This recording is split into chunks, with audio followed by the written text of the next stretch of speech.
Chapter 189. Big Brother You. Qin had an enchanting smile on her face. Her white cloak fluttered in the wind behind her, and the purple butterfly knot in her hair swayed beautifully. A group of dragon guards followed behind her, and Chu Huayin was among them.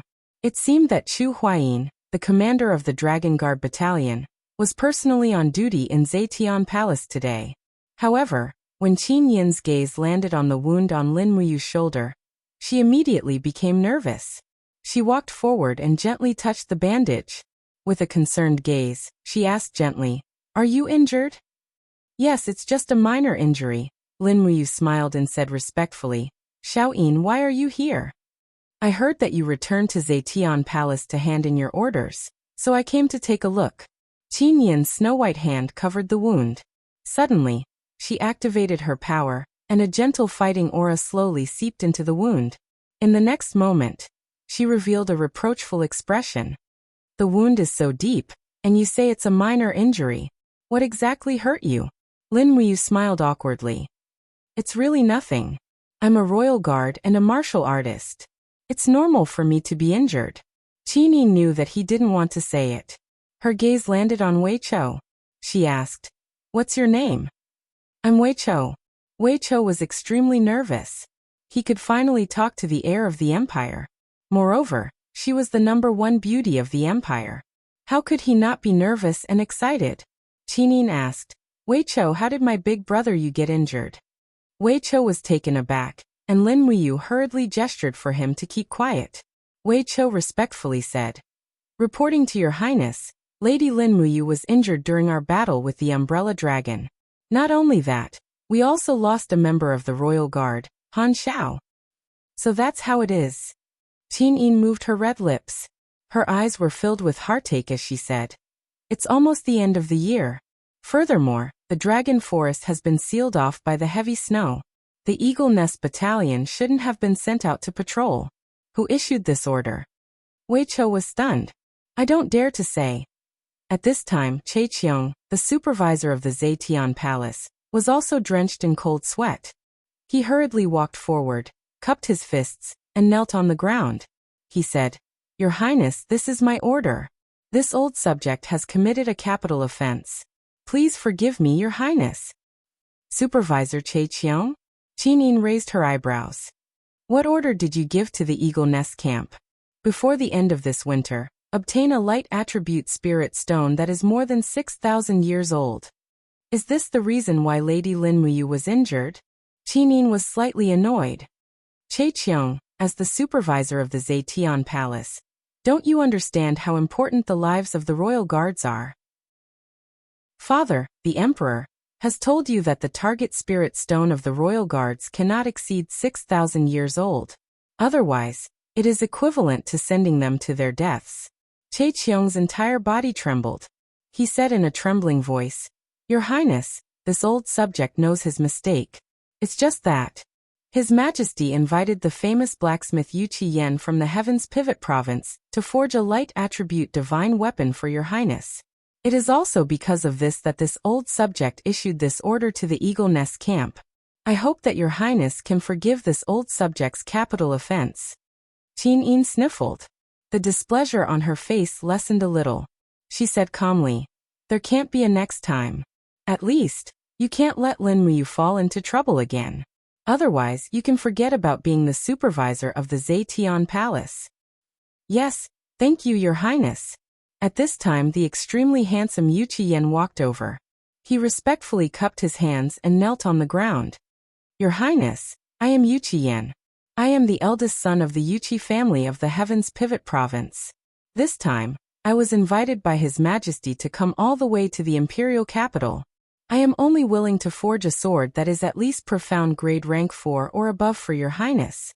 If it can make Your Highness smile, I am willing to die 10,000 times."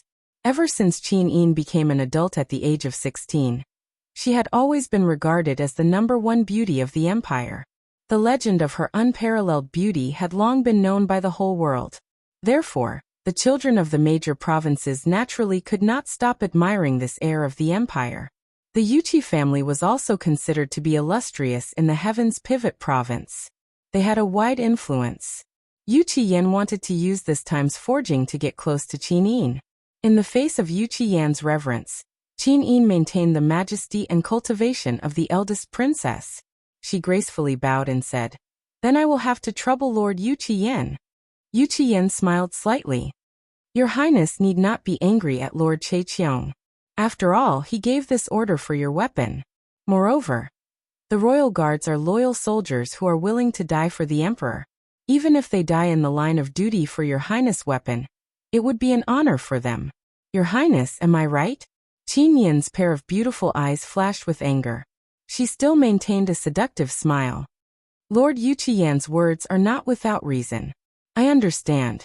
Rest assured, I will not pursue the crime of Supervisor Chaiqiang's dereliction of duty." The Yuqi family was considered a large family in the Heaven's Pivot province. They had their own strengths in smelting iron, commerce, and so on. They even directly supplied weapons to the imperial army stationed in the Heaven's Pivot province. They also had very close relationships with many of the imperial army's generals. Qin Yin naturally could not offend the Yuqi family over such a small matter, so her words were still very appropriate. Yu Qiyan respectfully cupped his hands and bowed again. "Your Highness, this lowly one has already smelted the 10,000-year black iron for many days. I only lack a spirit stone. This spirit stone came at the right time. I will smelt this weapon tonight. If your Highness does not mind, why not write the 2 words Qin Yin for this lowly one? This lowly one can then engrave these 2 words on the blade. With your Highness's name engraved on it, this sword will certainly be passed down through the ages." Lin Muyu furrowed her brows and thought to herself, this Yu Qiyan's flattery skills are really not ordinary. His demeanor is also very obedient and humble. If it was any other girl, they would definitely submit very quickly, right? Wei Qiu, on the other hand, sneered and said softly, "What a good flatterer." Lin Muyu was shocked. "Son of AB** TCH Wei Qiu, how could you be so honest? Your lowered voice cursing was almost the same decibel as the sound of an airplane engine. It was deafening. It would be difficult for Yu Qiyan not to hear it. This was troublesome." As expected, Yu Qiyan raised his sword-like eyebrows and looked at Wei Qiu saying, "This lowly one has always lived in Divine Shadow City in Dubhe Province. I did not know that the Imperial Guards of Lanyan City actually had such a rude person. Her Highness Qin Yin's beauty is unparalleled, and her fame is well known throughout the world. Among the younger generation of the Empire, how many men do not admire her Highness? How did my sincere heart become flattery in your mouth? Commander Lin Muyu, don't you think it's time for you to discipline your subordinates?" Lin Muyu cupped her fists and said with a smile, "All right, I will discipline them strictly when I return. I have troubled Lord Yuqi." He looked like a stinking hooligan, and Yu Qiyan could not continue to blame him. However, Yu Qiyan was, after all, a man of his word among the younger generation of the Dubhe province. How could he swallow this vexation? In a low voice, he mocked and ridiculed. "I thought that the Imperial Guard were all heroes, but I didn't expect that they were just a bunch of rats who only know how to drive wolves and hunt dogs." "What are you talking about? You dog!" Xia Hosang's explosive temper could not be tolerated in an instant. Lin Muyu said with a smile, "I do not know what Lord Yuqi is saying. Why is the Imperial Guard a group of scoundrels who only know how to drive wolves and hunt dogs? Isn't that so?" Yu Qiyan sneered. "His Highness's safety is protected by the Imperial Army. The Royal Guards are dispensable, and you Eagle Guards are only here to hunt some spiritual beasts for the royal family to pass the winter. If you can do it, I'm afraid the hunting dogs of the hunters can also do it. If you really have the ability, I'm afraid His Highness would not have to go through the danger of Deer Cry Park." Qin Yin's face was full of displeasure. "Lord Yuqi, enough." Lin Muyu did not buy it. She reached out and blocked in front of Qin Yin. She looked at Yu Qiyan and said indifferently, "Do you know how many Imperial Guards died in the danger of Deer Garden? Yu Qiyan, who do you think you are? You only forged a few trashy weapons and you dare to be complacent here? Isn't the Yuqi family known as a weapon-forging family? Do you dare to compete with me?" "How?" Yu Qiyan laughed coldly. "Competing in weapon forging? A boorish fellow like you, do you know how to control the fire and purify the iron?" Lin Muyu smiled faintly and said, You and I will each forge a sword for His Highness tonight. The sword must be engraved with His Highness' name. We will test it in Zetian Hall tomorrow morning. Do you dare?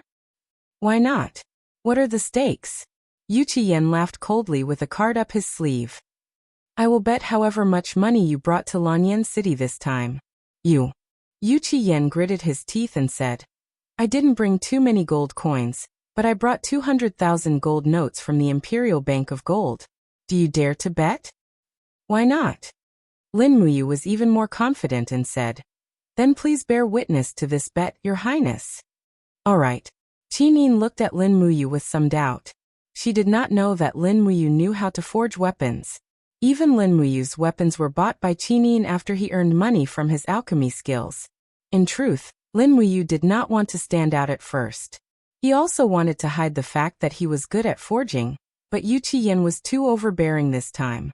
If he did not suppress his arrogance, the entire imperial army would be humiliated. Qin Yin sent them out of the hall and said with a slight frown, Brother Yu, are you really going to bet with Yu Qiyan?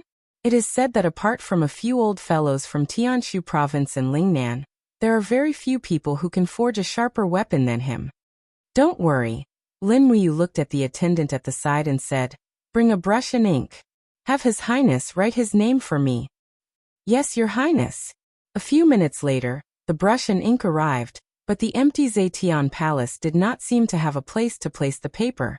Placing the paper on the ground would be detrimental to Her Highness's dignity. Just as Qin Yin was looking for a place with her eyes wide open, Lin Muyu knelt on one knee and bent down.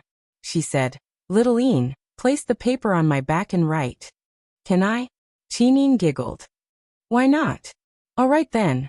Placing the paper on Lin Muyu's back with the armor as the base, Qin Yin dipped the paper in ink.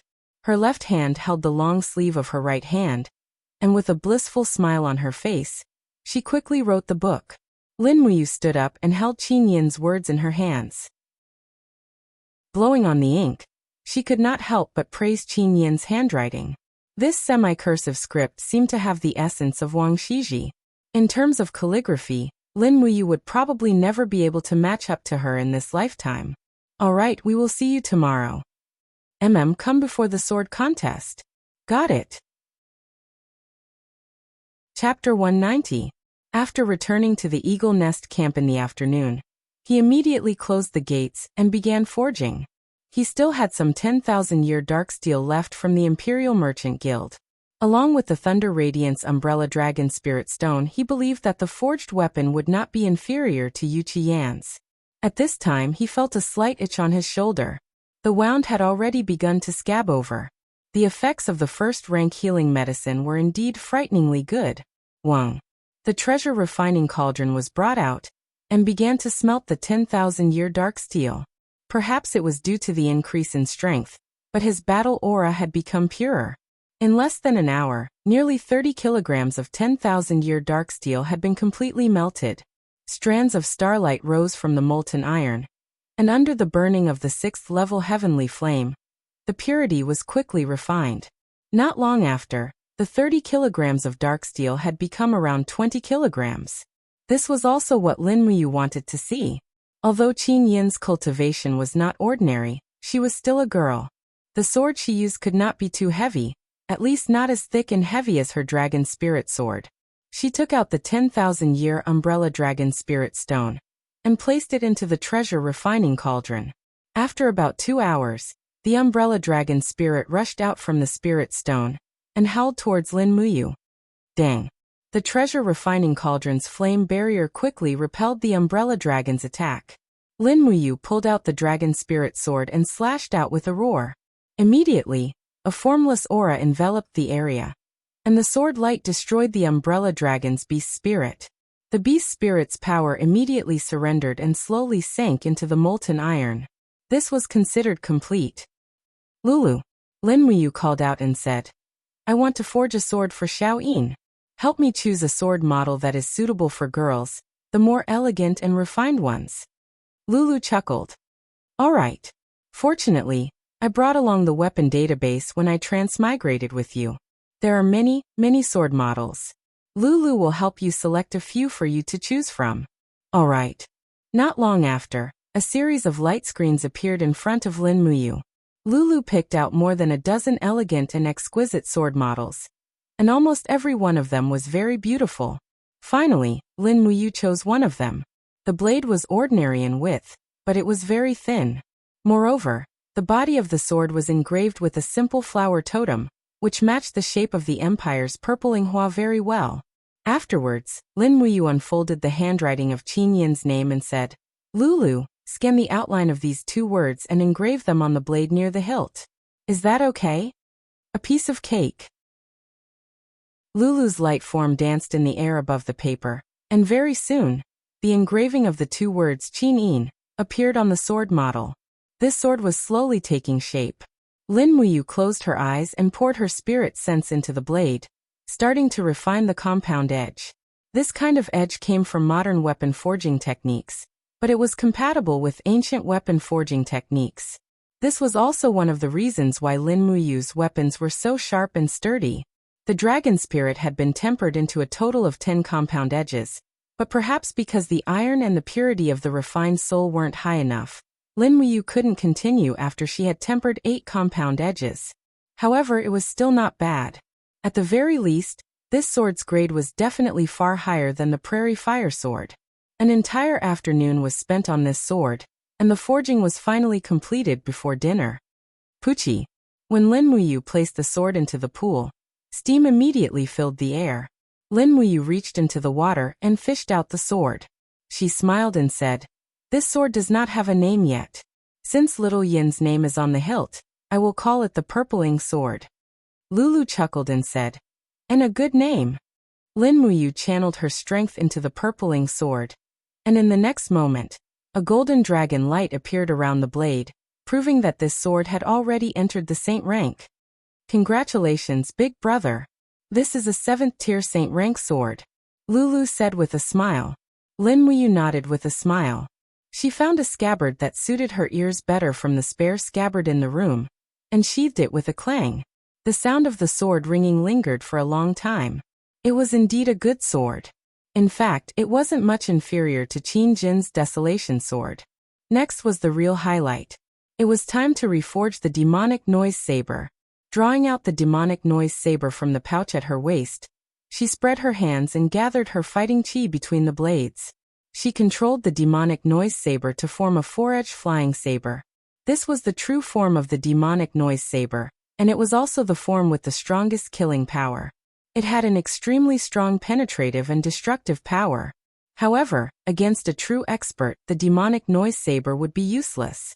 Lin Muyu took a deep breath and threw the demonic noise saber into the cauldron. He sighed inwardly. This is the famous weapon created by the famous General Feng Yi. What will it become in my hands? At this time, Wei Chao's voice came from outside. "My lord, it's time for dinner. Would you like to come out and eat something?" "No need, just leave dinner for me." "All right." Closing his eyes, Lin Muyu spread out his spiritual sense. He wasn't in a hurry to refine the demonic noise saber. He first sent his spiritual sense into the saber, analyzing its original design layer by layer. In the end, he discovered that the internal force of the demonic noise saber was extremely mysterious. There were layers upon layers, and the structure was actually somewhat similar to the molecular structure of a diamond. No wonder it was so sturdy. Lulu, record the original structure of the demonic noise saber. Later, we will refine it according to this method. Yes, big brother. At this time, Lin Muyu couldn't help but smile inwardly. Bringing Lulu along when he transmigrated was like bringing along a supercomputer.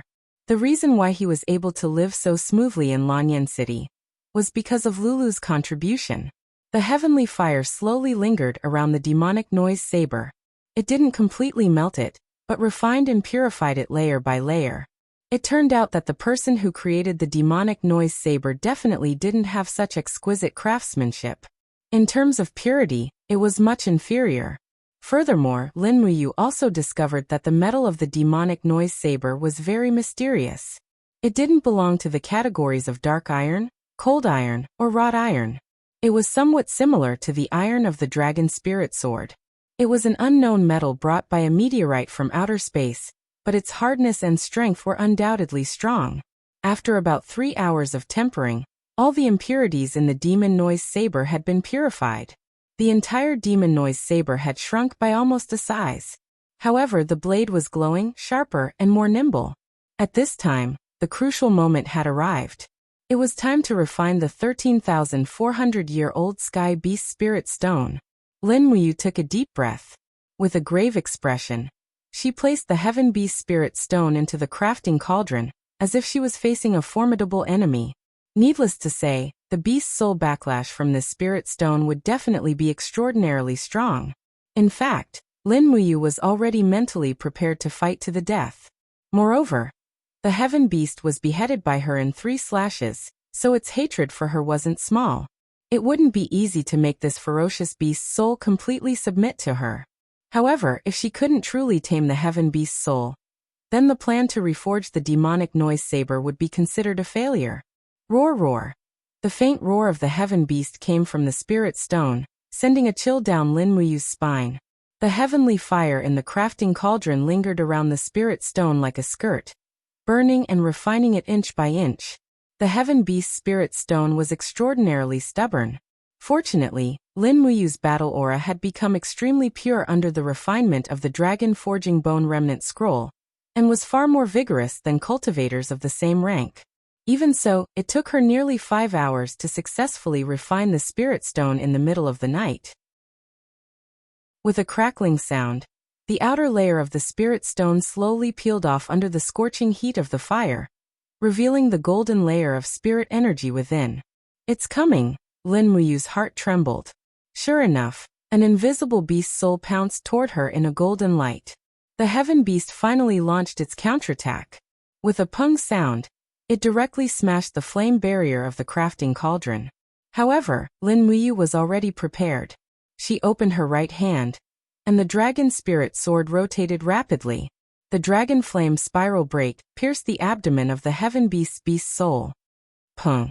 Energy collided, and the dragon spirit sword directly pierced the beast's soul's abdomen. It was deeply embedded and couldn't be pulled out. However, it seemed like it couldn't completely injure or tame this unyielding beast's soul. Lin Muyu turned around and took a few steps back. She shook her arms, and an endless amount of dark force appeared on her arms. She punched out with both fists and shouted, "For Luminary's demon cry!" Boom!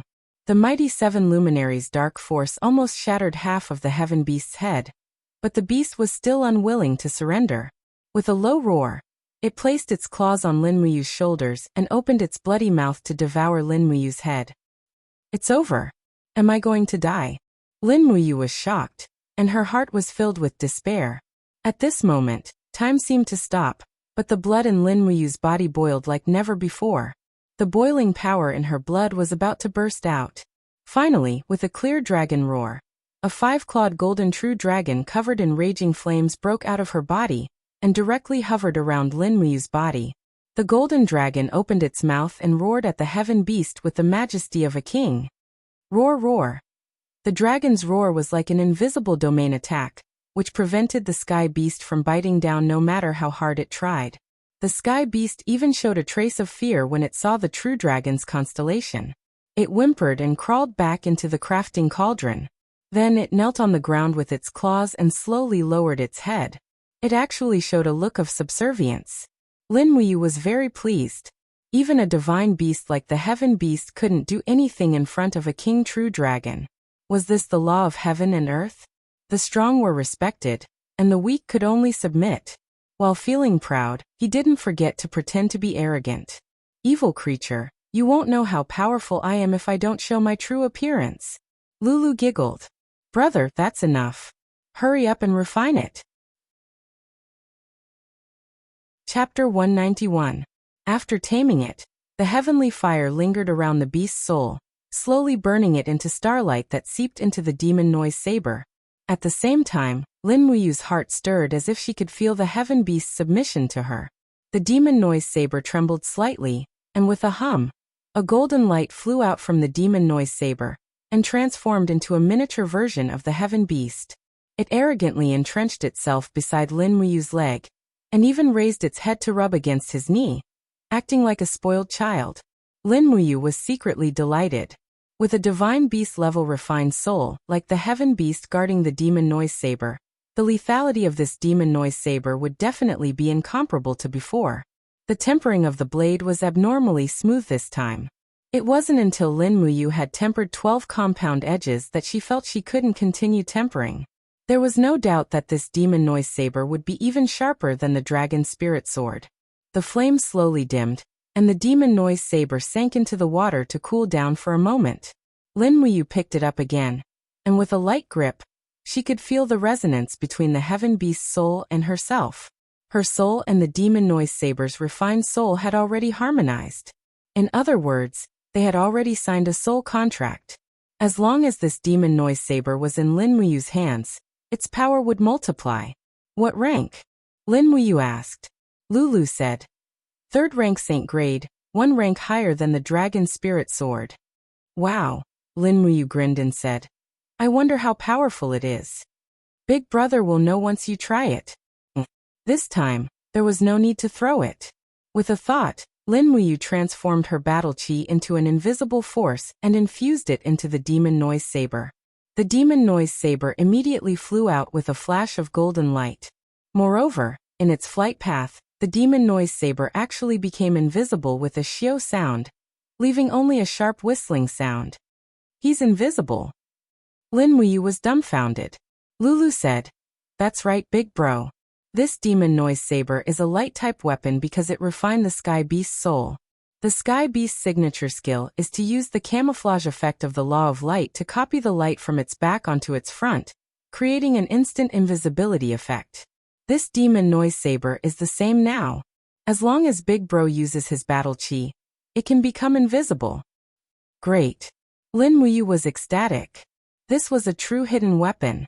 Only an invisible hidden weapon could kill without leaving a trace. TSK, this demon noise saber seemed to have become a lethal weapon after being refined by the heaven beast. From now on, she had to be cautious when using the demon noise saber. If it wasn't a mortal enemy, she wouldn't use it. Because with the demon noise saber, killing became much easier. With a thought, the demon noise saber spun rapidly in the air, emitting a sharp whistling sound. After spinning several times in the room, it slowly came to a stop in front of Lin Muyu. Take it down, disassemble it, and put it into the knife pouch. Lethal weapon. Definitely a lethal weapon. At this time, Lin Muyu finally felt a little tired. She went out to eat something, then returned to her room to sleep. There were many things waiting for him the next day. First was the bet with Yu Qiyan, and second was the long-awaited sword duel conference. The ranking in the sword duel conference was secondary. The most important thing was the dragon talisman. A talisman that could command 10,000 troops was simply too important in this world. Not long after, Xiaochen fell into a deep sleep. He cultivated the forging dragon bone remnant scroll on his own. The golden martial spirit gourd faintly appeared above the chi si in his abdomen. It quickly absorbed and refined the spiritual energy of the night. The next morning, he woke up early. His complexion was much better, and the injury on his shoulder shouldn't affect him too much. Most importantly, Lin Muyu's strength had recovered very well. She could almost use more than 90% of her battle energy. The injury wouldn't affect her combat strength more than 10%, so she could almost fight for the championship of the sword duel conference. Breakfast in the morning was still the Eagle Nest Camp's military meal. 2 large flatbread and a large bowl of meat soup. However, perhaps because he was the commander of the camp, there were 7 or 8 pieces of wild boar meat in the soup. He didn't mind that much, so he ate and drank it in large mouthfuls. Only after eating and drinking to his heart's content would he be able to face the challenges of the sword duel conference today. After getting dressed, he leaped onto his horse, carrying 2 swords on his back. One was the dragon spirit sword, and the other was the purple blade sword that he was prepared to give to Qin. Wei Chou and Xia Hosang personally accompanied him to participate in the sword duel conference, while the other 2 centurions of the royal guards were sent by Lin Muyu to pay their respects to Han Xiao's parents, wife, and children with 2,000 gold blade coins. This was also the rule of the royal guards.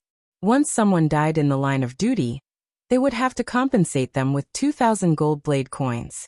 In addition, according to Lin Muyu's instructions, They were to bring Han Xiao's family to the empire to settle down and ensure that they didn't have to worry about anything for the rest of their lives. Han Xiao's eldest son could even join the army when he came of age and receive the lowest rank in the empire's army. The viewing platform in front of the imperial city was filled with soldiers and commoners. There was no end in sight. It was said that the emperor and the princess would personally attend the sword duel conference today. So many commoners were hoping to catch a glimpse of the emperor and her highness. Of course, there were also some people with ulterior motives who wanted to kill the emperor and usurp the throne. Thus, the area within 200 meters of the viewing platform was heavily guarded. Only the descendants of the aristocratic families and members of the empire's army were allowed to approach. Commoners had to watch from a few hundred meters away. This was something that could not be helped. Wei Chou walked in front and shouted softly, "Please make way, let us pass." This group of people were all wearing the armor of the royal guards. Logically speaking, Wei Chou could have shouted at the commoners to retreat, but he didn't do so. This was probably related to his birth as a commoner. Lin Muyu liked this feeling because she liked subordinates who didn't take advantage of their power to bully others. They walked all the way into Zetian Palace. The moment they arrived, Chu Huayin came over and smiled. You're finally here. Hurry up, Her Majesty, Her Highness, and that Yu Qiyan are all waiting for you. Ah, is that so? Lin Muyu smiled as she dismounted from her horse and entered Zetian Palace with Chu Huayin. In the main hall, all the civil and military officials were present. Feng Jixing, Zhen Yifan, Luo Xing, Qin Lei, and the other important civil and military officials stood closest to the throne. Lin Muyu was led by Chu Huayin along the red carpet in the middle, and directly stood next to Feng Jixing. When he raised his head, he saw Qin Yin sitting on the throne beside the throne. She was dressed in a very ladylike princess dress, and she stuck out her tongue at him. She was originally a peerless beauty, but at this moment, her girlish demeanor made the group of officials fall head over heels for her. At this moment, no one doubted that Qin Yin wasn't the most beautiful woman in the empire.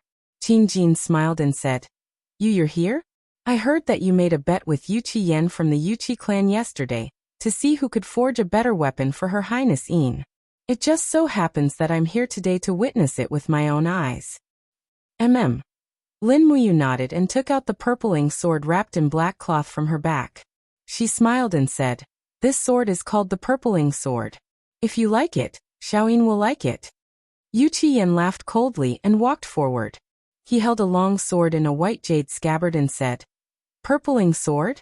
The name isn't bad, but I don't know if its character is up to par. This Ling Yu sword of mine, it's definitely 1,000,000 times better than the purpling sword. Is that so? How are we going to compete? Lin Muyu asked with a smile. Yu Qiyan seemed to want to humiliate Lin Muyu on purpose. He said, How about you and I, one person and one sword, fight with all our strength? Whoever's sword breaks or curls will lose. Lin Muyu, do you dare to bet with me? Why not? Come on. All right. Feng Jixing, Chu Huayin, Zhen Yifan, Qin Lei, and the others all retreated to create an empty space. In addition, a few royal guards stood guard beside Qin Jin and Qin Yin to prevent them from getting caught in the crossfire. Clang. Yu Qiyan's sword was unsheathed. The blade was sparkling like jade, transparent and resplendent. It was indeed a good sword, but it seemed to be only a mysterious rank weapon. At this time, Yu Qiyan let out a low roar. Suddenly, true qi dispersed in all directions. He actually released his own martial spirit, which was in the form of a flame. For a moment, the spirit jade sword issued a clear sword cry. Looking at Lin Muyu, Yu Qiyan's eyes were full of disdain.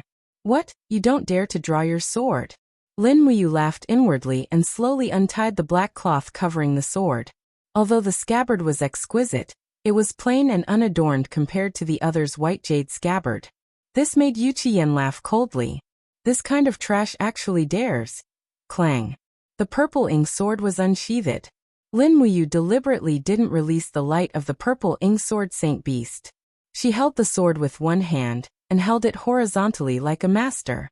With a shout, her battle energy exploded and turned into a milky white cyclone that circled around her. The holy temple's battle robe fluttered in the wind. Her entire aura seemed to have changed in an instant. In an instant, the group of women participating in the court meeting, including Qin Yin, Tang Xiaoxi, the First Lady, and the General's daughter, were all dumbfounded. Right now, Lin Muyu's strength and appearance were absolutely unparalleled in the empire. In terms of looks, Lin Muyu had probably surpassed Chu Huaying, Feng Jixing, and Zhen Fang.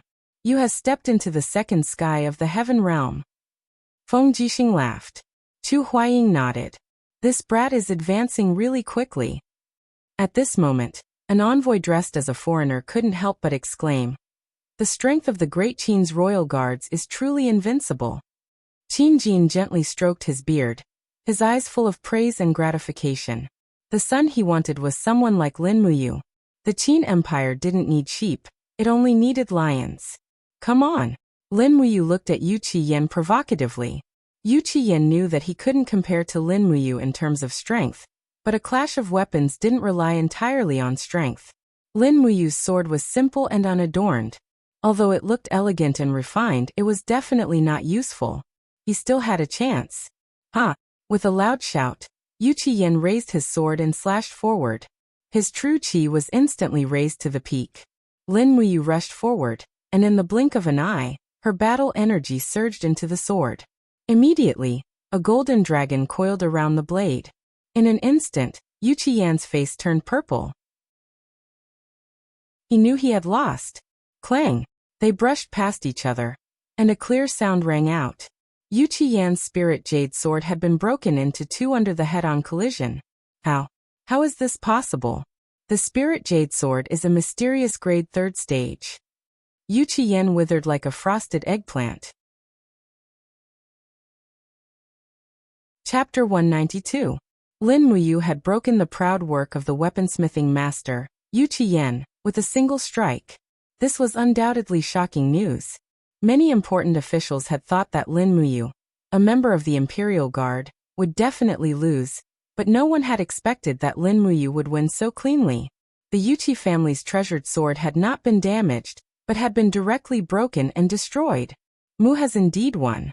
Tang Xiaoxi stood behind Feng Jixing in her position as a princess. She was dressed in a fiery red embroidered princess robe, and looked very beautiful. She was also the first person present to speak. Perhaps she was the only one who was full of confidence in Lin Muyu. Beside the emperor's throne, Qinin also covered her mouth and laughed. Imperial father, you are the witness. Shouldn't you announce the results? Qin Jin recovered from his shock and smiled. As the witness, I now announce that Lin Muyu has won the competition. Then according to the previous bet, Lord Yu Qiyan will have to pay the Imperial Guard, Lin Muyu, 200,000 Jinin coins. I heard that the Yuqi family has been operating in Heaven's Pivot Province for many years. 200,000 Jinin coins should be a small token, right? As your majesty has decreed. Yu Qiyan's face was deathly pale. After he respectfully cupped his fists and bowed, he took out a gold note from his bosom. The amount of 200,000 Jinin coins was clearly written on it. It was also stamped with Yu Qiyan's handprint and personal signature, as well as the Yuqi family's seal. With this, the gold note was in effect. He presented the gold note with both hands and said with a cold look in his eyes, Lin Muyu, this is what you deserve. Lin Muyu took the gold note and stuffed it into her cosmos sack.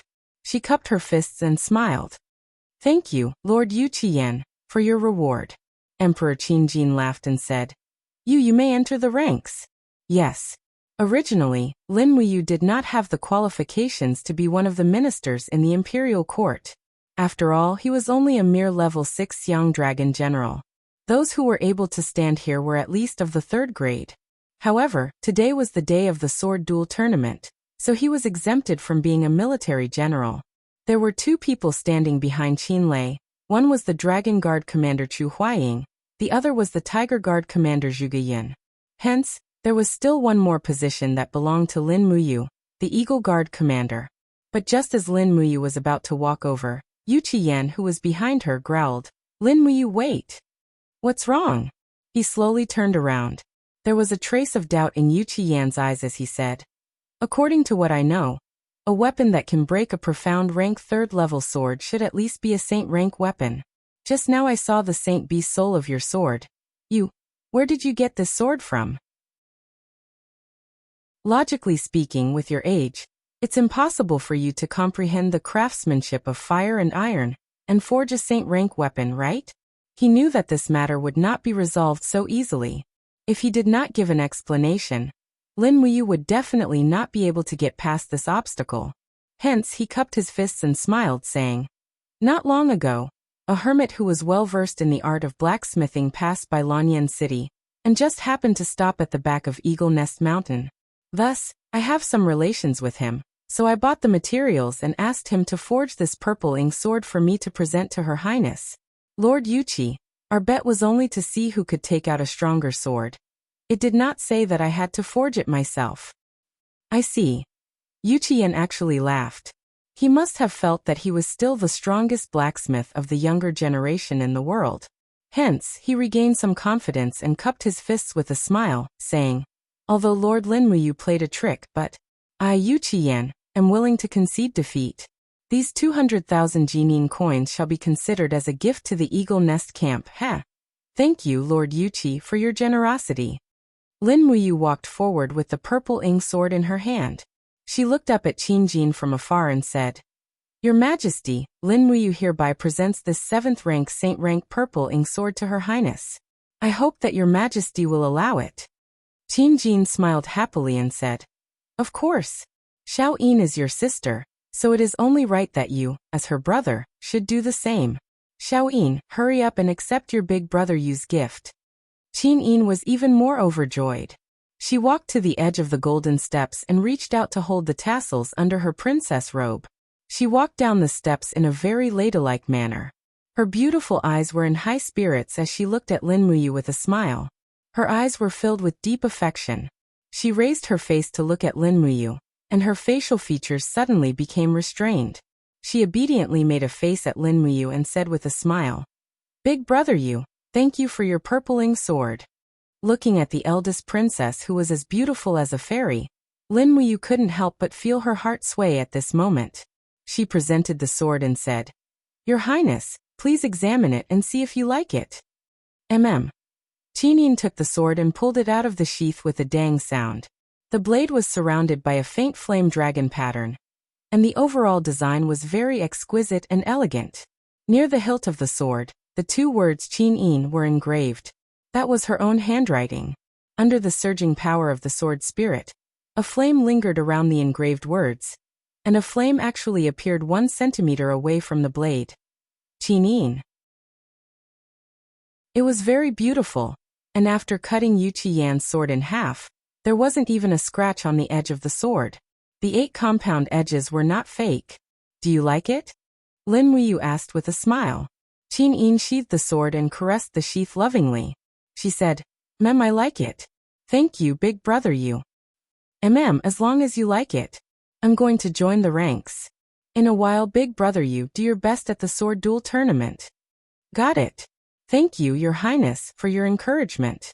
Lin Muyu smiled lightly and returned to Qin Lei's back. He didn't show that he was overly intimate with Qin Yin in the hall. After all, this wasn't a good thing. Qin Yin was her highness, and who knew how many princes and nobles were thinking about this heir to the empire. The closer Lin Muyu and Qin Yin were, the more enemies they would make. With the current situation, Lin Muyu didn't want to attract more jealousy and hatred. After all, his strength was still not enough. If it was the Longdan army camp that had developed and was able to have 100,000 elite troops, then Lin Muyu could be unscrupulous. Before his strength was not enough, he should first endure. This was the first principle that Lin Muyu learned in this world. Qin Yin held the Ziyin sword and returned to the emperor's side. Qin Jin smiled slightly and said, "Today is a big day. The sword duel tournament that is held once every 3 years. All the outstanding talents of the empire will participate in this banquet. I wonder who will get the dragon talisman this year. Let's go. My beloved subjects, follow me out of the Zetian Palace, and to the viewing platform." "Yes, your majesty." Qin Jin shook his arms and walked down from the throne. Qin Yin chased after him and held her father's arm. Under Qin Lei's gaze, Lin Muyu and Chu Huaying protected the emperor and the princess on both sides. Qin Yin turned around and saw Lin Muyu. She couldn't help but smile. Big brother your injuries haven't completely healed. Don't force yourself in today's sword duel tournament. Don't worry.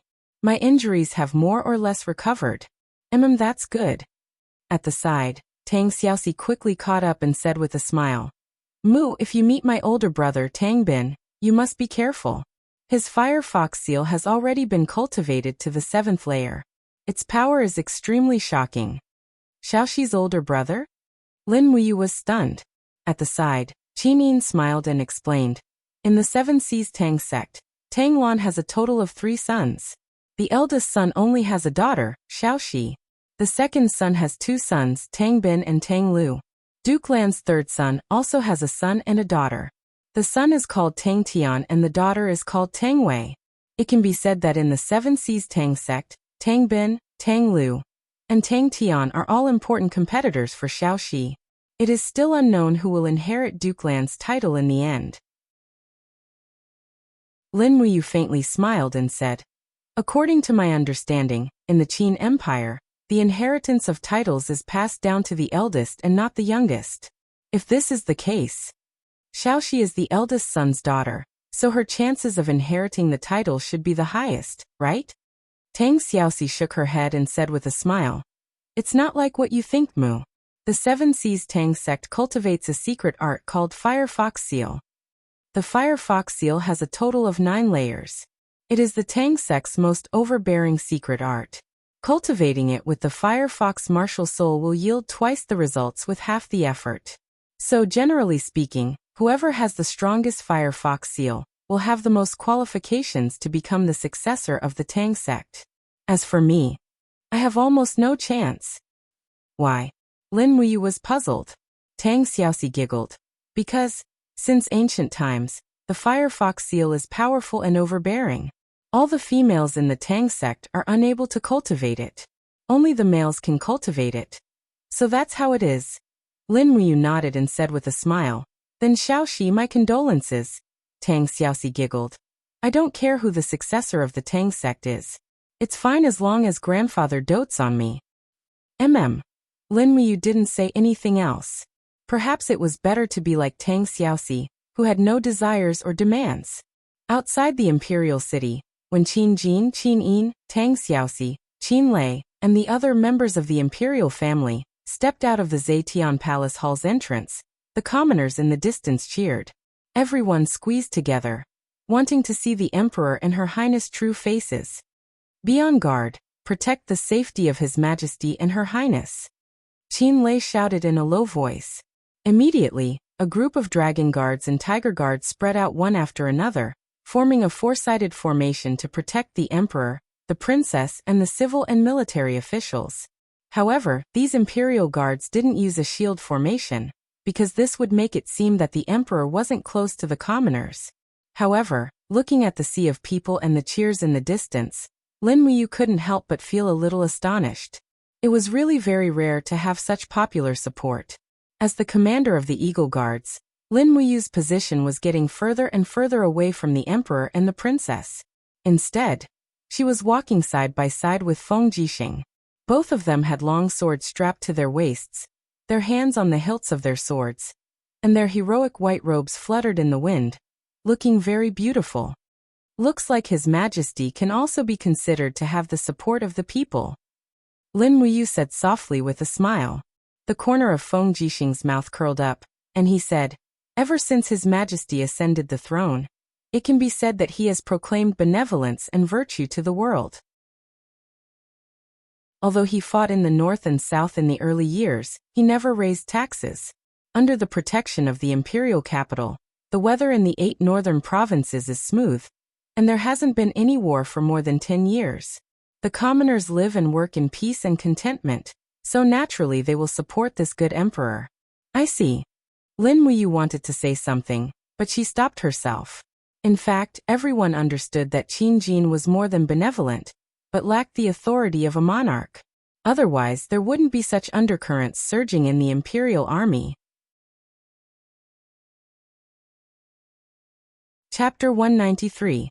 The sky-bearing empire is blessed with good weather. The empire will prosper, and the 4 seas will be at peace. Today, in accordance with the imperial edict of the Radiant Emperor, in order to demonstrate the strength of the Empire's martial prowess, and for the prosperity of the Empire's talents, this sword duel assembly will be held to determine the champion. Those who are able to obtain the top 10 positions will be rewarded. This competition will be watched by His Majesty and Her Highness Qin Yin. There are a total of 47 participants, and they have gathered the talents of the 12 provinces. After the eunuch finished reading the imperial edict, 2 royal guards immediately carried a huge wooden board and placed it on the viewing platform. On the board, there were names written in golden paint. There were a total of 47 participants, and the names of the participants were displayed in front of her. Lin Muyu looked at it from afar. Fortunately, her opponent in the first round wasn't Chu Huaying, Feng Jixing, or Qin Lei. Instead, it was a person called Ouyang Jingtian. She didn't know where he came from, but she just needed to beat him up. Dong dong dong. A battle drum made of cowhide thundered, and a formless killing aura instantly filled the viewing platform. All the participating martial artists had already gathered around the viewing platform, and they were verified by the officials of the Zetian Palace Hall. After that, they waited for the start of the competition. This process was slightly tedious, but Lin Muyu had a lot of patience. She sat on the cold stone steps and looked at the officials around the viewing platform with an indifferent gaze. The viewing platform surrounded the stage in a fan shape. Qin Jin, Qin Yin, and the rest were sitting in the center under the protection of the royal guards and Chu Chu. On the 2 sides were the viewing areas for the officials and nobles of the empire. Many noblewomen were wrapped in fox fur scarves, and their bodies were trembling as they watched the battle. They even ordered their servants to serve them fruits and fragrant tea from time to time. It felt like an arena. Lin Muyu couldn't help but snicker. She had accidentally become a performer to please others. She really didn't expect it. Not long after, the eunuch announced with a loud voice, "The sword duel assembly has officially begun. The first round, the first group, will be led by the commander of the Imperial Army, Feng Jixing, against the expert from Swift White Province's Sunset City, Luo Jingtian." Feng Jixing lifted his long saber and leapt onto the stage. His eyes were indifferent. The wind cutter saber was surrounded by a dense purple radiance. Streaks of lightning darted around the saber.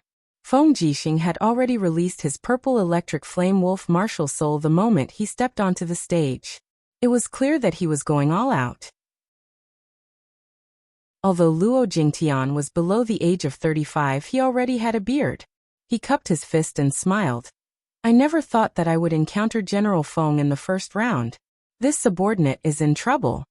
Feng Jixing faintly smiled. "General Luo Jingtian, welcome to Lanyan City for a one-day tour." Luo Jingtian. The battle was very simple. Feng Jixing used 3 moves of the wind blade technique to blast Luo Jingtian and his sword out of the stage. Luo Jingtian looked extremely miserable as he cupped his fist and said, "See you." Feng Jixing also cupped his fist and said respectfully, "Thank you for letting me win." On the viewing platform, Lin Muyu curled her lips and said, "Big Brother Feng has become even more powerful after stepping into the second heavenly stage." Qin Lei sat at the side and said, "This old brat Feng Jixing's blade technique is indeed the best in the imperial capital. Luo Jingtian's defeat in 3 moves is also within expectations.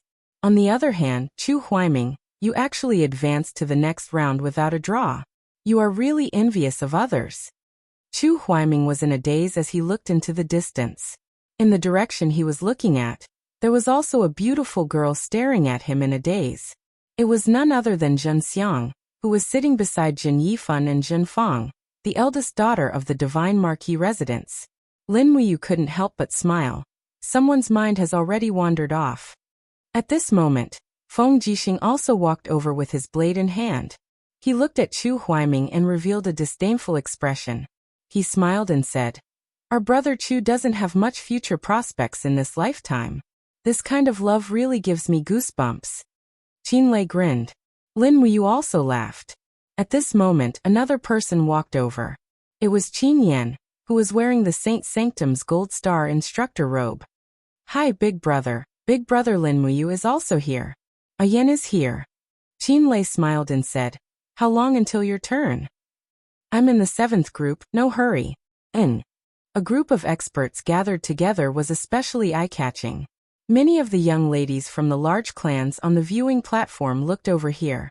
Perhaps many of the young ladies' sweethearts were in this group. No matter if it was the handsome Chu Huaiming, or the unruly and handsome Feng Jixing, or even the heaven-gifted Lin Muyu, they were actually the targets of many young ladies' hearts. It was just that this group of fellows seemed to have no interest in love, and didn't even look those noble young ladies in the eye. In the third group of the first round, Qin Lei went up. Having already stepped into the second level of the heavenly realm, he was already incomparably tyrannical. Furthermore, he possessed the first-grade god-binding chains. In just one round he used the splitting lightning light slash to directly defeat his opponent. If he hadn't retracted his attack quickly, that brat's head would have already landed on the ground. Not long after, Qin Yan took the stage. His dragon-scale armor spirit was extremely gorgeous. His opponent's fierce attacks for 7 or 8 rounds didn't injure him in the slightest. On the contrary, Qin Yan played down 2 quick attacks and directly made his opponent concede. 7 Seas City's Luo Bin is going up. Feng Jixing smiled faintly. The Tang Sect's Firefox seal can be said to be an absolute art. If you meet Tang Bin, you have to be careful. 3 years ago in the Sword Battle Assembly he almost used the Firefox seal to defeat me. This time, I heard that Tang Bin's Firefox seal has already been cultivated to the 7th level. 3 years ago he was only at the 5th level. This year will definitely be even more frightening. Lin Muyu, Chu Huaiming, and Qin Yan nodded together. N. Qin Lei grinned and said, "This kind of person can only run amok in 7 Seas City. Coming to the imperial capital, there are no less than 10 people who can defeat Tang Bin. Feng Jixing, why do you need to boost his morale?" Feng Jixing couldn't help but smile but didn't argue. It wasn't excessive for Qin Lei to say that. After all, he had the qualifications to say that. On the tournament stage, Tang Bin was unarmed, his face full of arrogance. His opponent was a general carrying a battle axe. This general came from Tongtian province. The golden-purple flower at his collar glowed with a dazzling luster, and there were 2 golden hexagrams on his back. He was actually a captaincy-ranked high-ranking military officer. Tang Bin cupped his fists and smiled. "General Shi, I've learned a lot." The general didn't back down.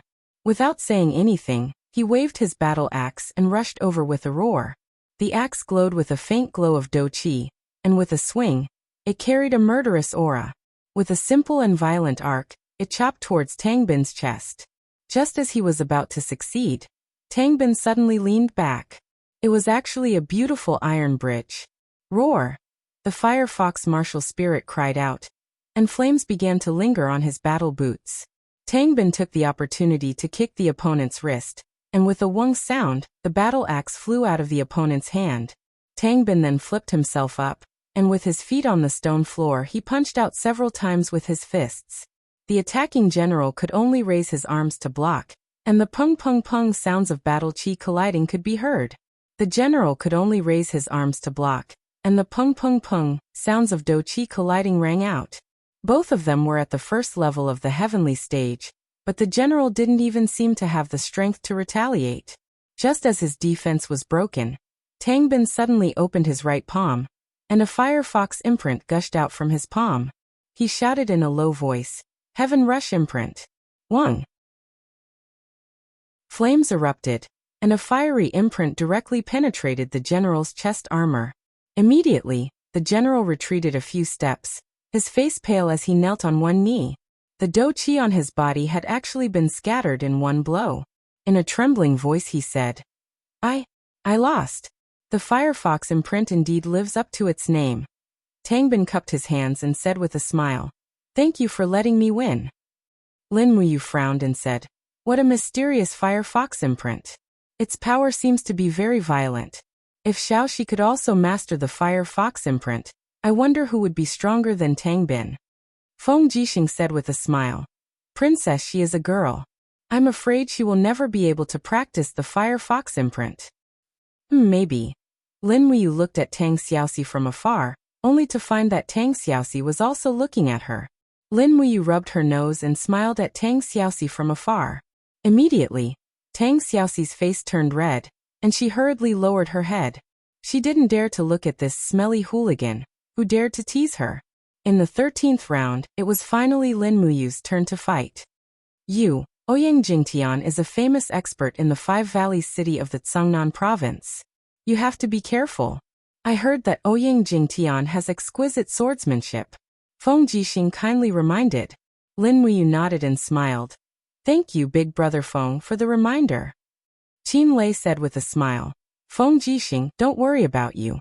Don't you know his strength? Ouyang Jingtian is nothing. He can only be considered unlucky to meet you. At this time, the eunuch walked onto the stage and announced loudly. Next group, the commander of the Eagle Nest camp of the Imperial Army, Lin Muyu, will fight against the swordsmanship expert from the Cangnan province, Ouyang Jingtian. Lin Muyu carried the dragon spirit sword and went onto the stage.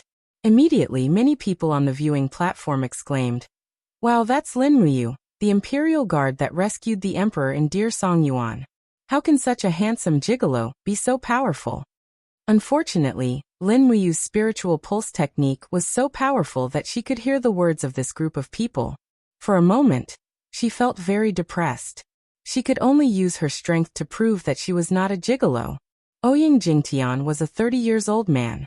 He was dressed in light clothes. His fingers were long and slender. He held a long sword that was shining brightly. His whole body was brimming with the demeanor of a grandmaster-level expert.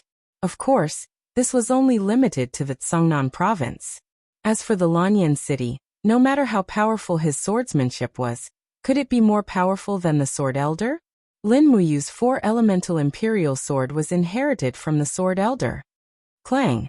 Ouyang Jingtian pulled out his long sword and said with a faint smile, "Madam Lin Muyu, I, Ouyang Jingtian, have learned a thing or two." Lin Muyu held her long sword and cupped her fists. "Please enlighten me." Xiao. Ouyang Jingtian thrust his sword forward. The blade was surrounded by faint true qi. This was an expert who had not stepped into the heaven realm. For a moment, Lin Muyu changed her mind and directly used the scabbard to block. The moment Ouyang Jingtian's long sword was knocked away, Lin Muyu swept her long sword with the scabbard. Ouyang Jingtian spun his body in the air and did a somersault. He thrust his sword 4 times in the air. It was very swift and fierce. Lin Muyu directly called out her martial soul. The wall of the gourd rose. At the same time, she raised her arm. The dragon spirit sword with the scabbard rotated rapidly in the air. Ding ding ding sounds were heard several times. She deflected Ouyang Jingtian's sudden thrust. She felt a burst of numbness in her arm. Ouyang Jingtian could be ranked among the experts of swordsmanship. The strength of his sword qi should be the limit of an Earth Realm expert. Chapter 194. Clang! The scabbard knocked away her opponent's blade. Lin Muyu thrust her long sword forward, and the dragon soul sword, along with the scabbard, pierced towards Ouyang Jingtian. The battle energy around the scabbard formed a spiral of flame energy. Ouyang Jingtian was shocked. He hurriedly moved his sword and shook his wrist. Suddenly, the sword twisted like a poisonous snake and twisted around the dragon soul sword. Twisting sword technique. In an instant, Lin Muyu's battle qi was like a clay ox entering the sea. Naturally, Lin Muyu's attack was ineffective. However, he wasn't in a hurry. He suddenly loosened his grip and the dragon spirit sword was seized by Ouyang Jingtian's sword. At the same time, Lin Muyu's fist was surrounded by battle qi as he punched his opponent's shoulder. Ouyang Jingtian hurriedly turned his body to dodge. At the same time, he swept his sword horizontally. Hua! Lin Muyu bent her body and dodged the attack. At the same time, she raised her finger, and lightning flashed between her finger and the dragon spirit sword. The seized dragon spirit sword spun around as if it had a mind of its own and heavily stabbed Ouyang Jingtian's back with its scabbard attached. Bang! Ouyang Jingtian had suffered a heavy blow. How could he withstand it? Blood was already flowing out of his mouth. His eyes were filled with shock as he looked at the dragon's spiritual sword that had returned to Lin Muyu's hand. "I lost." He stood still and said. "Imperial Guard Lin Muyu is worthy of her reputation. I, Ouyang Jingtian, am convinced. But, is it the Imperial Sword technique?" Lin Muyu nodded. It is indeed a kind of imperial sword technique. Thank you for letting me win. Thank you for your advice. After the winner was decided, Lin Muyu's name was immediately placed in the top 24. When she returned to the viewing platform, Chu Huaying, Feng Jixing, and the others congratulated her. Although she was only in the top 24, Lin Muyu had already made a name for herself in public. There wasn't much suspense in the following matches. Zhen Feng, Yuan Lian Ling Feng, and the other elites of the imperial capital easily won their matches one after another. Not long after, the names of 24 people were listed on the wooden board. They were painted with golden paint and looked to be sparkling under the sunlight. The matches were still going on. There were fewer and fewer people left in the selection area of the viewing platform. There were only 24 people left, and many of them were familiar with each other. Zhen Feng turned a blind eye to Lin Muyu, Feng Jixing, and the rest. His resentment was too deep. On the other hand, Tang Bin from the Seven Seas Tang sect was able to chat with Zhen Feng, Yuan Lian, and the rest. It was as if they were all graduates from the imperial capital's Ares College and could be considered classmates. Yuan Lian held a thin sword in his hand, a faint smile on his face. Young Lord Tang's Firefox seal has already reached the 7th layer. This is truly worthy of celebration. It seems that the future leader of the Seven Seas Tang sect will be none other than young Lord Tang. Tang Bin smiled. You flatter me, Major General Yuan. I, Tang Bin, am not worthy. I only hope to be in the top 10 of this tournament. With the cultivation of the 7th level of the Firefox seal, you will definitely be in the top 10. Young master need not worry, ha. Ling Feng, who was at the side, had a tinge of worry as he said, this year's sword dueling tournament is not going to be simple. Let's see how the next round goes. Once they meet Feng Jixing, Qin Lei, Chu Huaying, and Lin Muyu, these 4 troublesome fellows, I'm afraid it will not be easy for anyone to win. Young Duke Zhenfeng, what do you think? Zhen Feng's expression was calm, and he said, I'll just do my best. As for the outcome, let the heavens decide. Hey, young Duke has a good cultivation base. However, I heard that when you were a deacon in the Divine Temple, you once sparred with Lin Muyu and the outcome was not decided. It seems that Lin Muyu does have some ability. It was clear that Zhen Feng was at a disadvantage in that sparring match. In an instant, Ling Feng's words caused Zhen Feng's face to turn ashen. He snorted. That Lin Muyu is just an opportunistic piece of trash. Just wait and see. Heh, we are naturally waiting to watch a good show. Oh right, I heard that young Duke's elder sister, the beauty ranked 3rd on the beauty list, Cheng Xiang, has recently been in close contact with one of the imperial guards, Chu Huaying.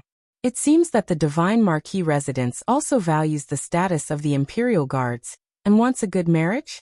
Ling Feng said with a smile that did not reach his eyes. In an instant, Zhen Feng was infuriated. He suddenly pulled out half of his sword and shouted, Ling Feng, if you dare to say another word, I will cut off your tongue and eat it with wine. Do you believe me? Who does Chu Huaying think he is? How can a lowly commoner like him be worthy of my elder sister?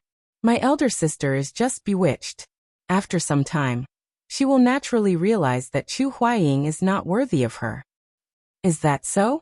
Ling Feng laughed and cupped his fists. I misspoke just now. I hope young Duke can forgive me. While Zhen Feng, Ling Feng, Tang Bin and the others were chatting happily, Chu Huaying, Feng Jixing, Qin Lei, Qin Yan and the others were listening from afar. Their voices were too loud. It was hard not to hear them. Feng Jixing wiped his wind cutter blade and said with a faint smile, the Divine Marquis residence, the Protector General's residence and the Stabilizing General's residence have been fighting openly and secretly in the capital. It is rare for these people to be able to talk together. How hypocritical. As he spoke, Feng Jixing raised his head to look at Chu Huaying and said, do you really like Zhenxiang? Chu Huaying was stunned and said, Miss Zhenxiang's talent and appearance have indeed moved my heart. Of course I really like her. Why will General Feng object to us? Although, I also know that it will be difficult. Feng Jixing smiled. Life is short, and it's not easy to meet a woman who can move your heart.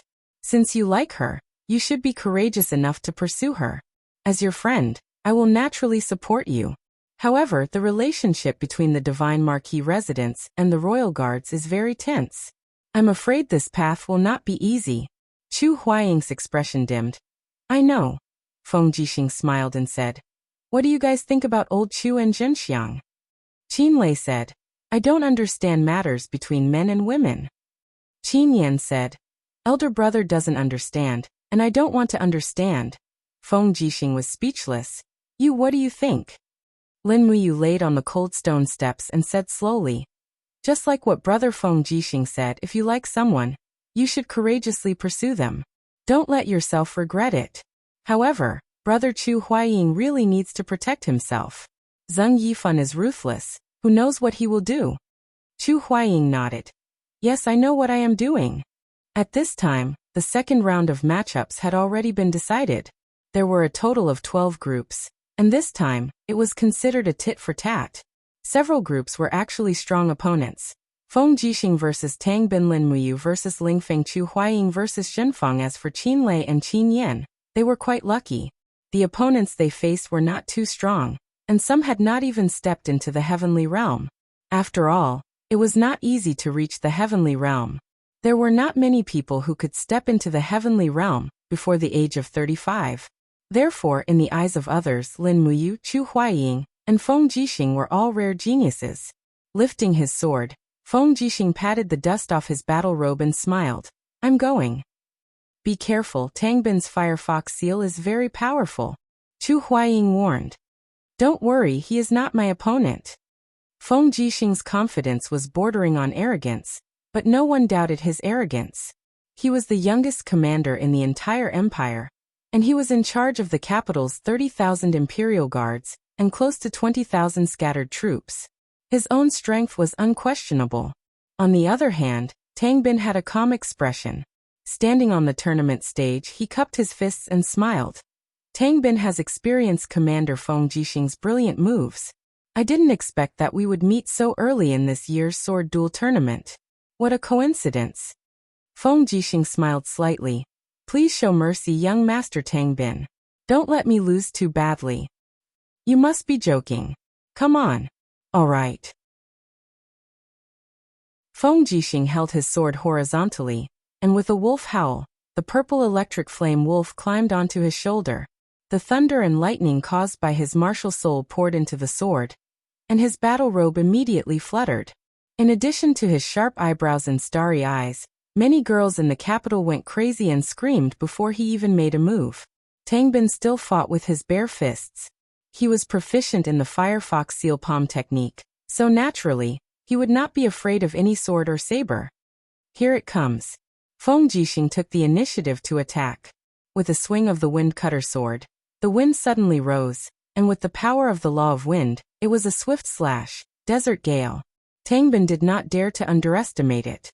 He took half a step back and opened his left palm. Flames surged, and a seal appeared on his palm. He shouted, Light seal.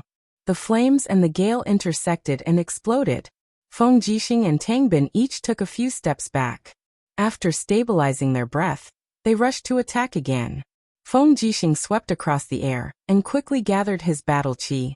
The battle chi turned into scorching hot sand that lingered around the sword, and a very fast attack once again blasted toward his opponent.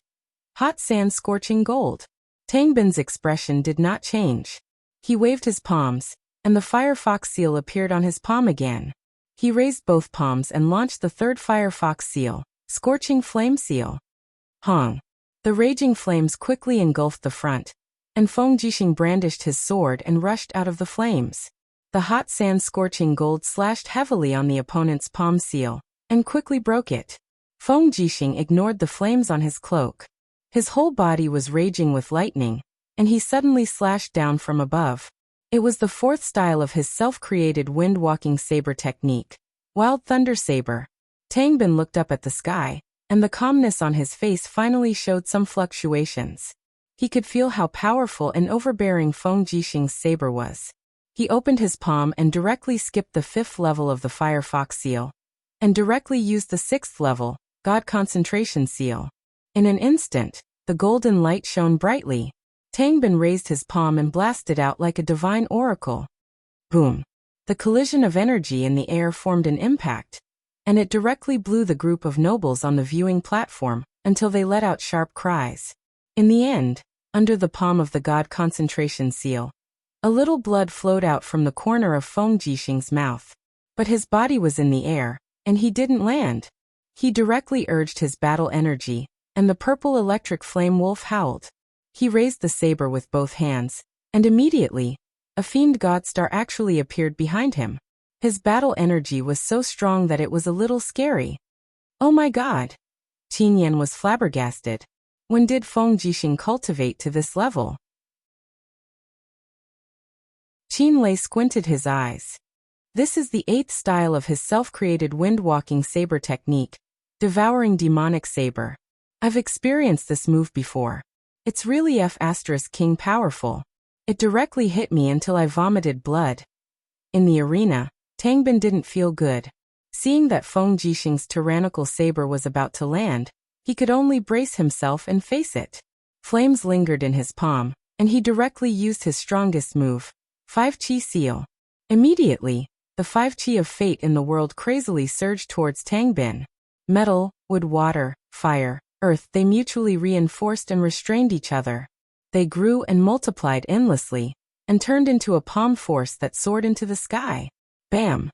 In the air, flames and lightning interweaved together, and a violent wind almost engulfed the entire battling platform.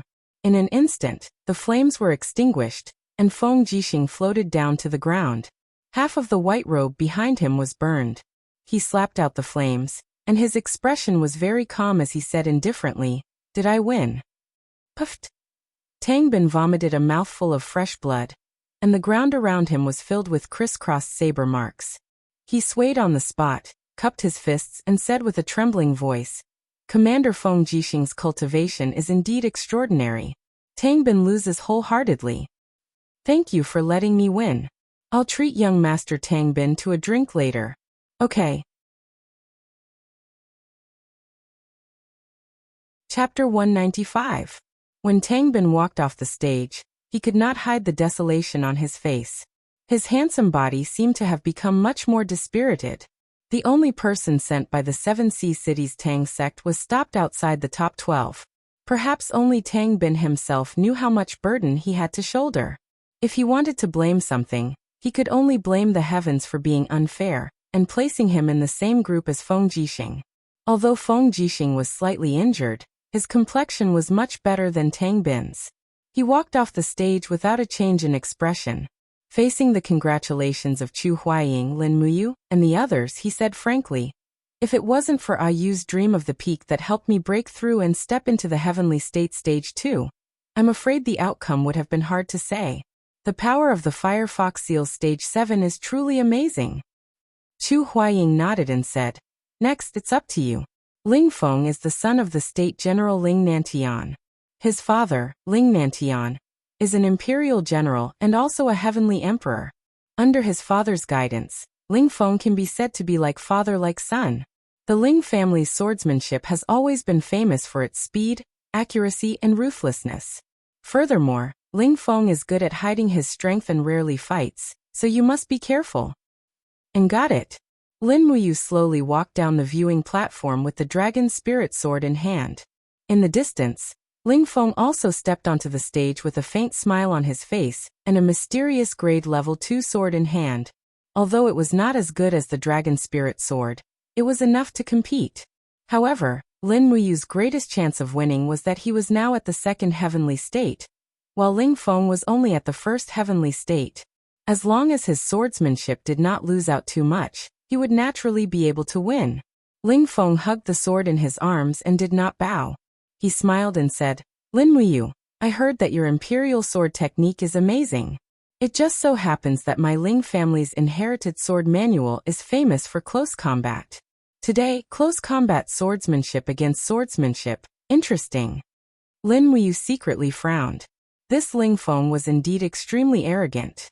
This kind of arrogance was even better than Jin Feng's arrogance.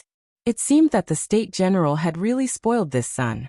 Ling Feng gently pushed the scabbard with his thumb, and the long sword in his hand was already unsheathed. He tossed the scabbard aside, and the longsword turned into 3 sharp sabers that slashed over. Lin Muyu also pushed the scabbard, pulled out the dragon spirit sword and faced him head-on. Her wrist gently blocked 3 times, blocking all of Ling Feng's attacks. At the same time, she lifted her combat boots and kicked heavily. What?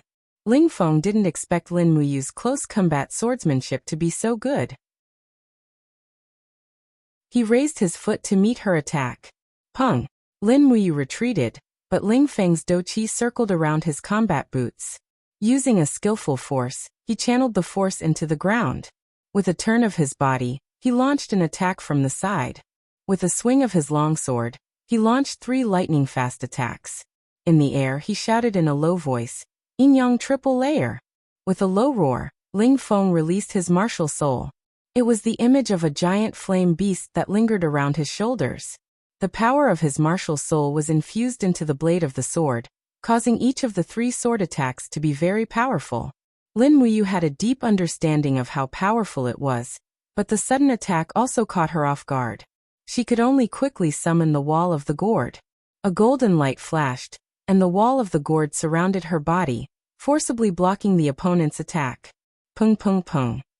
3 consecutive sword attacks actually directly split open the black tortoise shell. With 1 successful attack, she immediately unleashed her douqi and kicked the wall of the gourd. Pung! Lin Muyu took 3 steps back, and her face was full of shock. She had actually suffered such a big loss in the first exchange of blows. This Ling Feng's family's martial arts were indeed impressive. No wonder Ling Nantian could become a high-ranking state general. Just as Chu Huaying said, this Ling Feng in front of her was definitely not here to give away points. He might even take away the qualification to advance to the top 8 from her hands. Hee. After a series of consecutive attacks, Ling Feng's aura was calm, and a faint milky white douqi lingered around his body. He smiled and said, "How is it? My Ling family's martial soul is a 2nd-grade martial soul. Flaming Xieji. It is the soul of a legendary ancient beast. It is not something that a mere 10-grade gourd martial soul can compare to. Lady Lin Muyu, you are an expert from the Holy Temple and one of the Imperial Guards. You can also be called a pillar of the Empire. It is not shameful for you to admit defeat now, and you can also protect your reputation." He spoke extremely calmly, as if all of this was natural.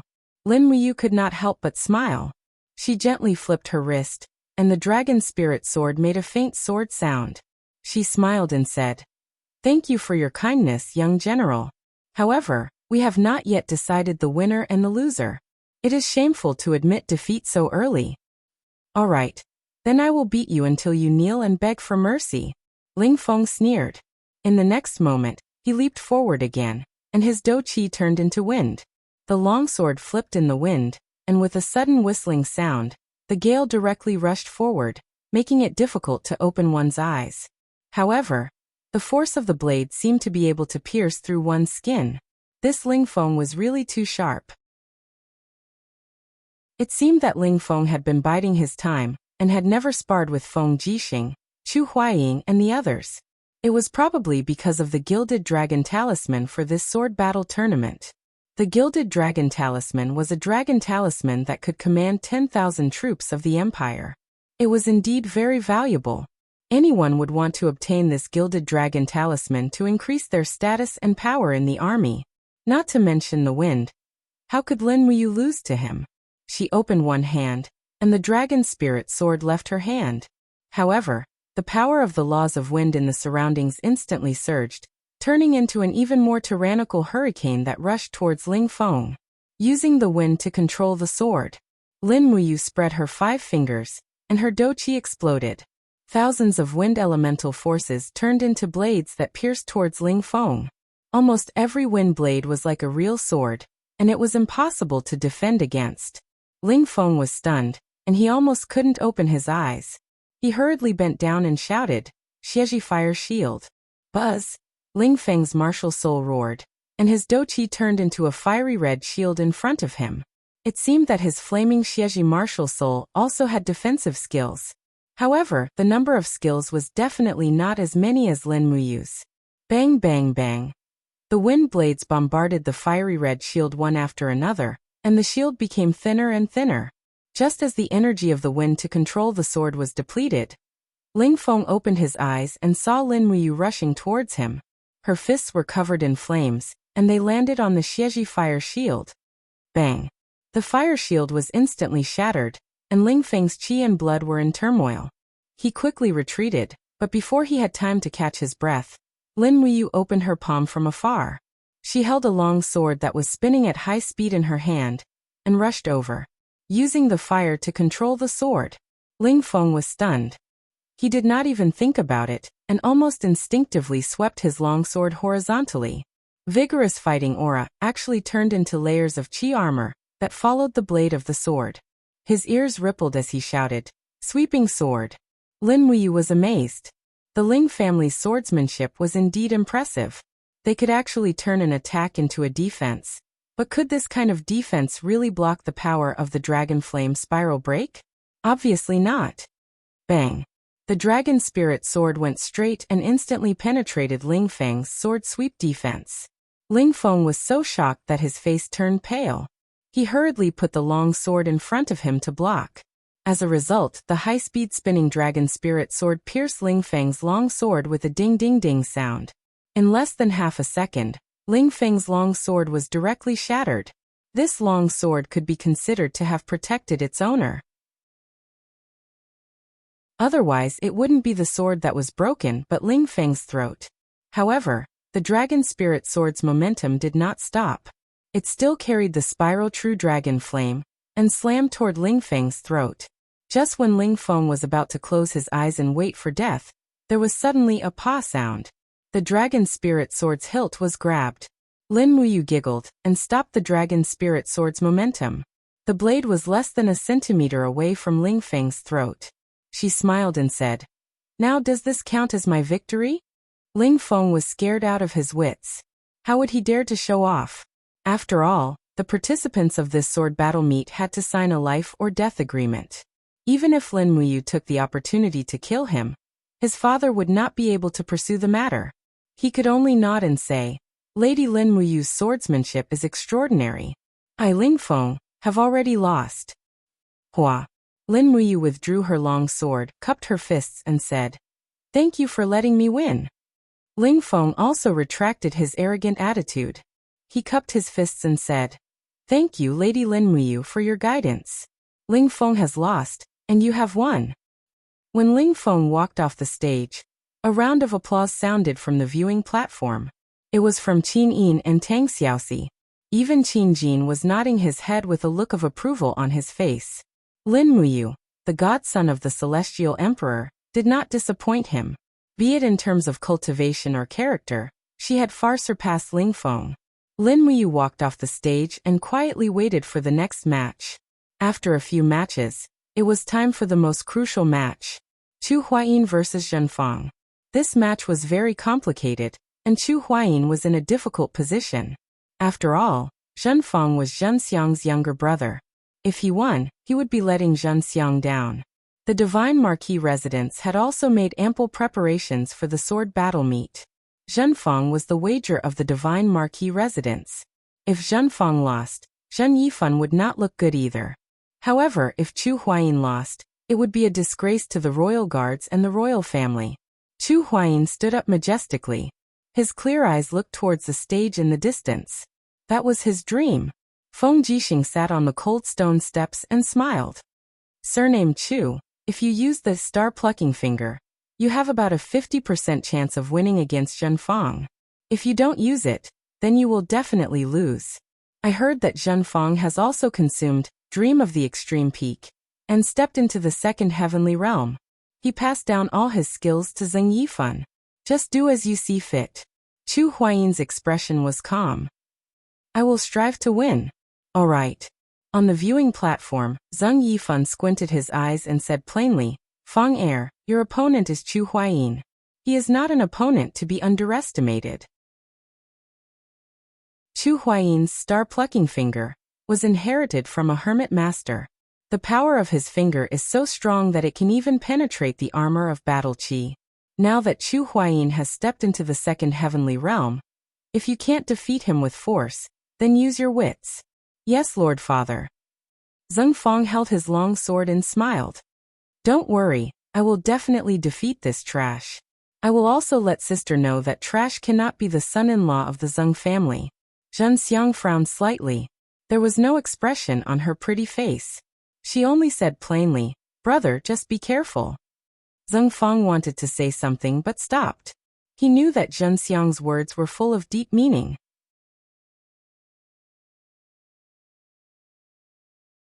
Chapter 196. The cold wind rustled his battle robe, and the ends of Chu Huayin's long hair fluttered in the wind. He carried his sword on his back, as if he didn't intend to fight with his sword. His right hand hung low, and fighting aura surrounded his fingertips. His body glowed with a faint purple light, and his martial soul, the sable, was about to appear. Zhen Fang held a long and thin sword, and his expression was fierce as he sneered. Stop, Chu Huayin. Although you're a member of the royal guard, you should know that there's a huge difference in status between you and my sister. You're just a lowly noble, and you don't even have a title of nobility. How are you worthy of my sister? I advise you to rein in your horse before it's too late. You won't make a huge mistake. Chu Huayin's gaze was like water, and his voice was extremely calm as he said, there's a difference in status between people, but there shouldn't be a difference in character.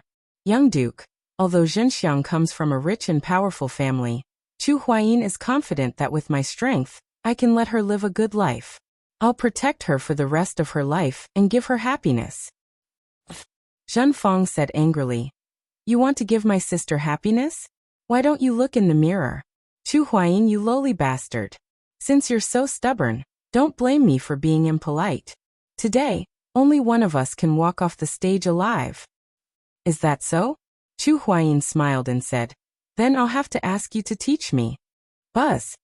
Zhen Fang thrust his sword forward, stepping on his martial soul, the glazed pagoda. The blade of his sword was surrounded by sharp sword aura, and it was obvious that he was an expert swordsman from the way he raised his sword. The sword aura instantly spread out, and it didn't look like a single attack.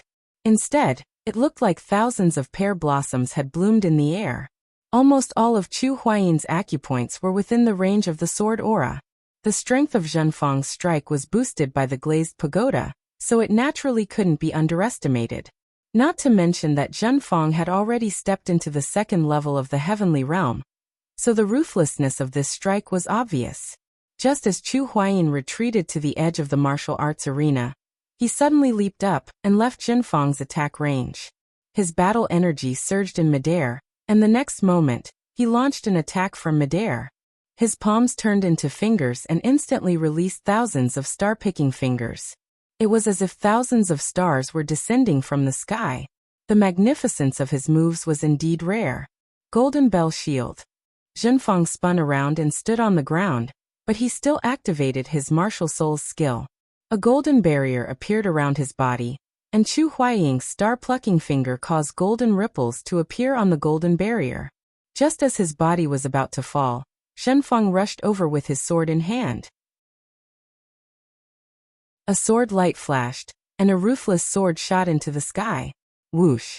Battle energy gathered in his palms, and Chu Huaying's body suddenly spun in a spiral, perfectly dodging Zhen Fang's sword energy. He spun around and landed on the ground, shouting, "Golden snake coiling." His movement technique was extremely mysterious. Just as Feng Jixing had said, no one knew who Chu Huaying's master was.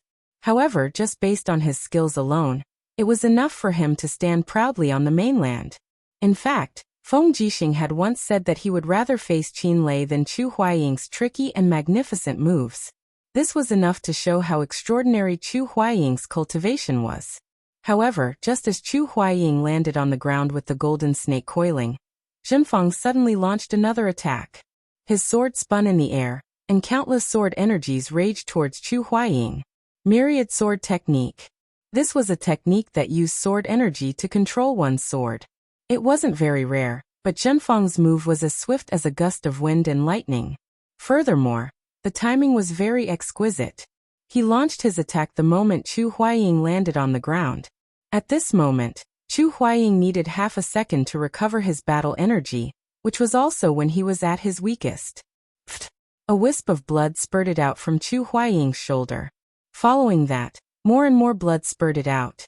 In the blink of an eye, his chest had already been pierced through by 4 to 5 holes. Although they weren't serious injuries, he looked very miserable. On the viewing platform, Zhenxiang suddenly stood up. Her pair of beautiful eyes were filled with shock and worry. Lord Chu, Zhenxiang. Zhenfang frowned and said, "Sit down. Don't forget that his opponent is your younger brother. You are a member of the Zhenfang family, so you should have the pride of a Zhenfang family member. How can you lose your composure for a mere imperial guard?" "Father." Zhenxiang slowly sat down, but her gaze didn't leave Chu Huaying. She bit her red lips, and a trace of pain appeared on her face. She said, "I only hope that Father can fulfill our wish. Other than Chu Huaying, Zhenxiang will never fall in love with any other man." "Is that so?" Zhenfang faintly smiled. He raised his head and leisurely said, "Love and hate gather and disperse. In the endless flow of time, what does it count for? One day, you will understand this truth." Zhenxiang suddenly lowered her head and looked at the ground. She faintly smiled and said, "I would rather choose not to understand this truth." "You?" Zhenfang angrily glared at his own daughter. However, he suddenly sighed and said, "Father has spoiled you since you were young. Whatever you want, I will give you. However, this is the only thing that I can't let you do as you please. If it was someone else, even if they were born in a poor family, I would have nothing to say. It's fine as long as you like them. But this Chu Huaying, he is Feng Jixing and Qin Yan's man. The grudge between him and the Divine Marquis Mansion is simply irreconcilable. Qin Lei can't wait to kill Father in anger. Do you really want to consign Father to eternal damnation?" Zhenxiang was speechless. She raised her head and looked at the arena again. Chu Huaying's handsome figure had already launched a counterattack. The battle qi in his body had turned into starlight and surrounded his body. His fingers were like butterflies flying in the air, shooting out beams of starlight. The star-plucking finger, as the name suggested, could pluck stars to injure people. These beams of starlight bombarded Zhenfang, making it almost impossible for him to get close. After fighting for a long time, Zhenfang had already fallen into a disadvantageous position. Perhaps Chu Huaying's injuries looked very miserable, but only Zhenfang himself knew how miserable his situation was. Many of the major acupoints in his body had been sealed by Chu Huaying's star-plucking finger. Even the strength to hold his sword seemed to be a little strained, let alone to use the imperial sword technique. Uft! Another swift and fierce star-plucking finger directly pierced through Zhenfang's holy temple battle robe and battle armor. His holy temple deacon's golden insignia instantly shattered and rolled on the ground. Zhenfang didn't even look at the holy temple insignia. Instead, he forcibly gathered his true qi and leaped up to counterattack. His long sword was like a poisonous snake as it pierced towards Chu Huaying's dantian. Was he trying to destroy Chu Huaying's energy sea? For a cultivator, there was probably nothing more important than the energy sea. Chu Huaying was slightly angered. His left hand suddenly turned into a palm, and a palm descended from the sky. He shouted, "Moon imprint palm." Boom! The force of the palm descended from the sky and directly landed on Zhenfang's back, blasting him to the ground along with his sword. His face even heavily collided with the hard stone floor, causing blood to flow, and it was a tragic sight to behold. "Let's stop here," Chu Huaying said lightly. "Young Duke, you have already lost. There is no need to struggle anymore. Just admit defeat." Zhenfang's face was full of dejection and regret. Tears swirled in his eyes. As the young Duke of the Divine Ho residence and one of the 12 deacons of the Holy Temple, he actually lost so miserably. Furthermore, he didn't lose to experts like Feng Jixing or Qin Lei. Instead, he lost to a nameless royal guard. How could he endure such humiliation? Chu Huaying. Zhenfang raised his head and looked at Chu Huaying. He said softly, "If you really want to marry my sister, then listen to me." Chu Huaying was slightly stunned. Zhenxiang was his only weakness other than Chu Yao. Once he heard that he had a chance to be with the person he loved, he lost his ability to judge. He squatted down and asked, "Young Duke, do you have any ideas?" "Of course, Kihi."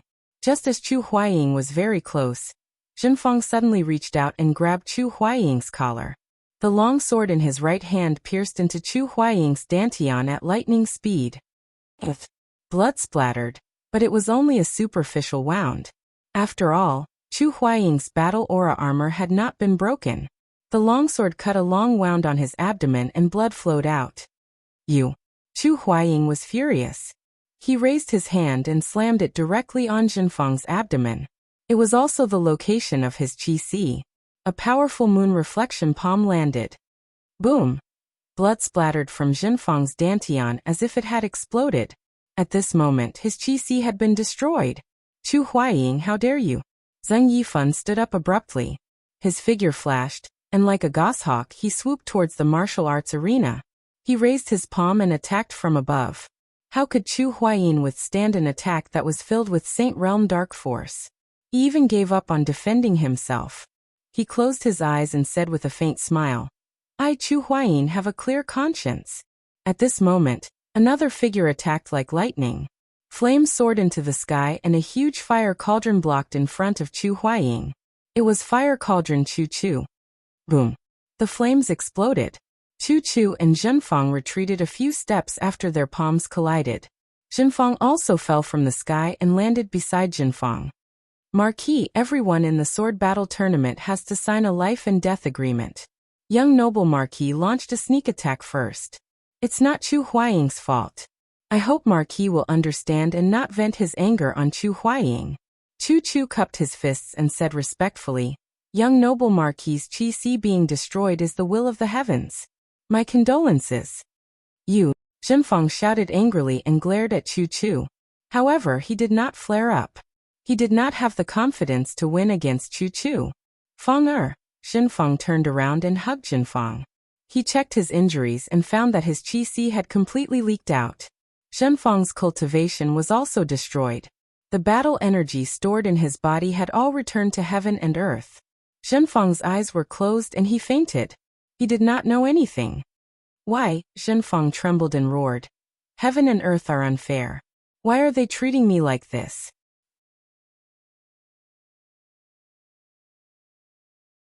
Chapter 197.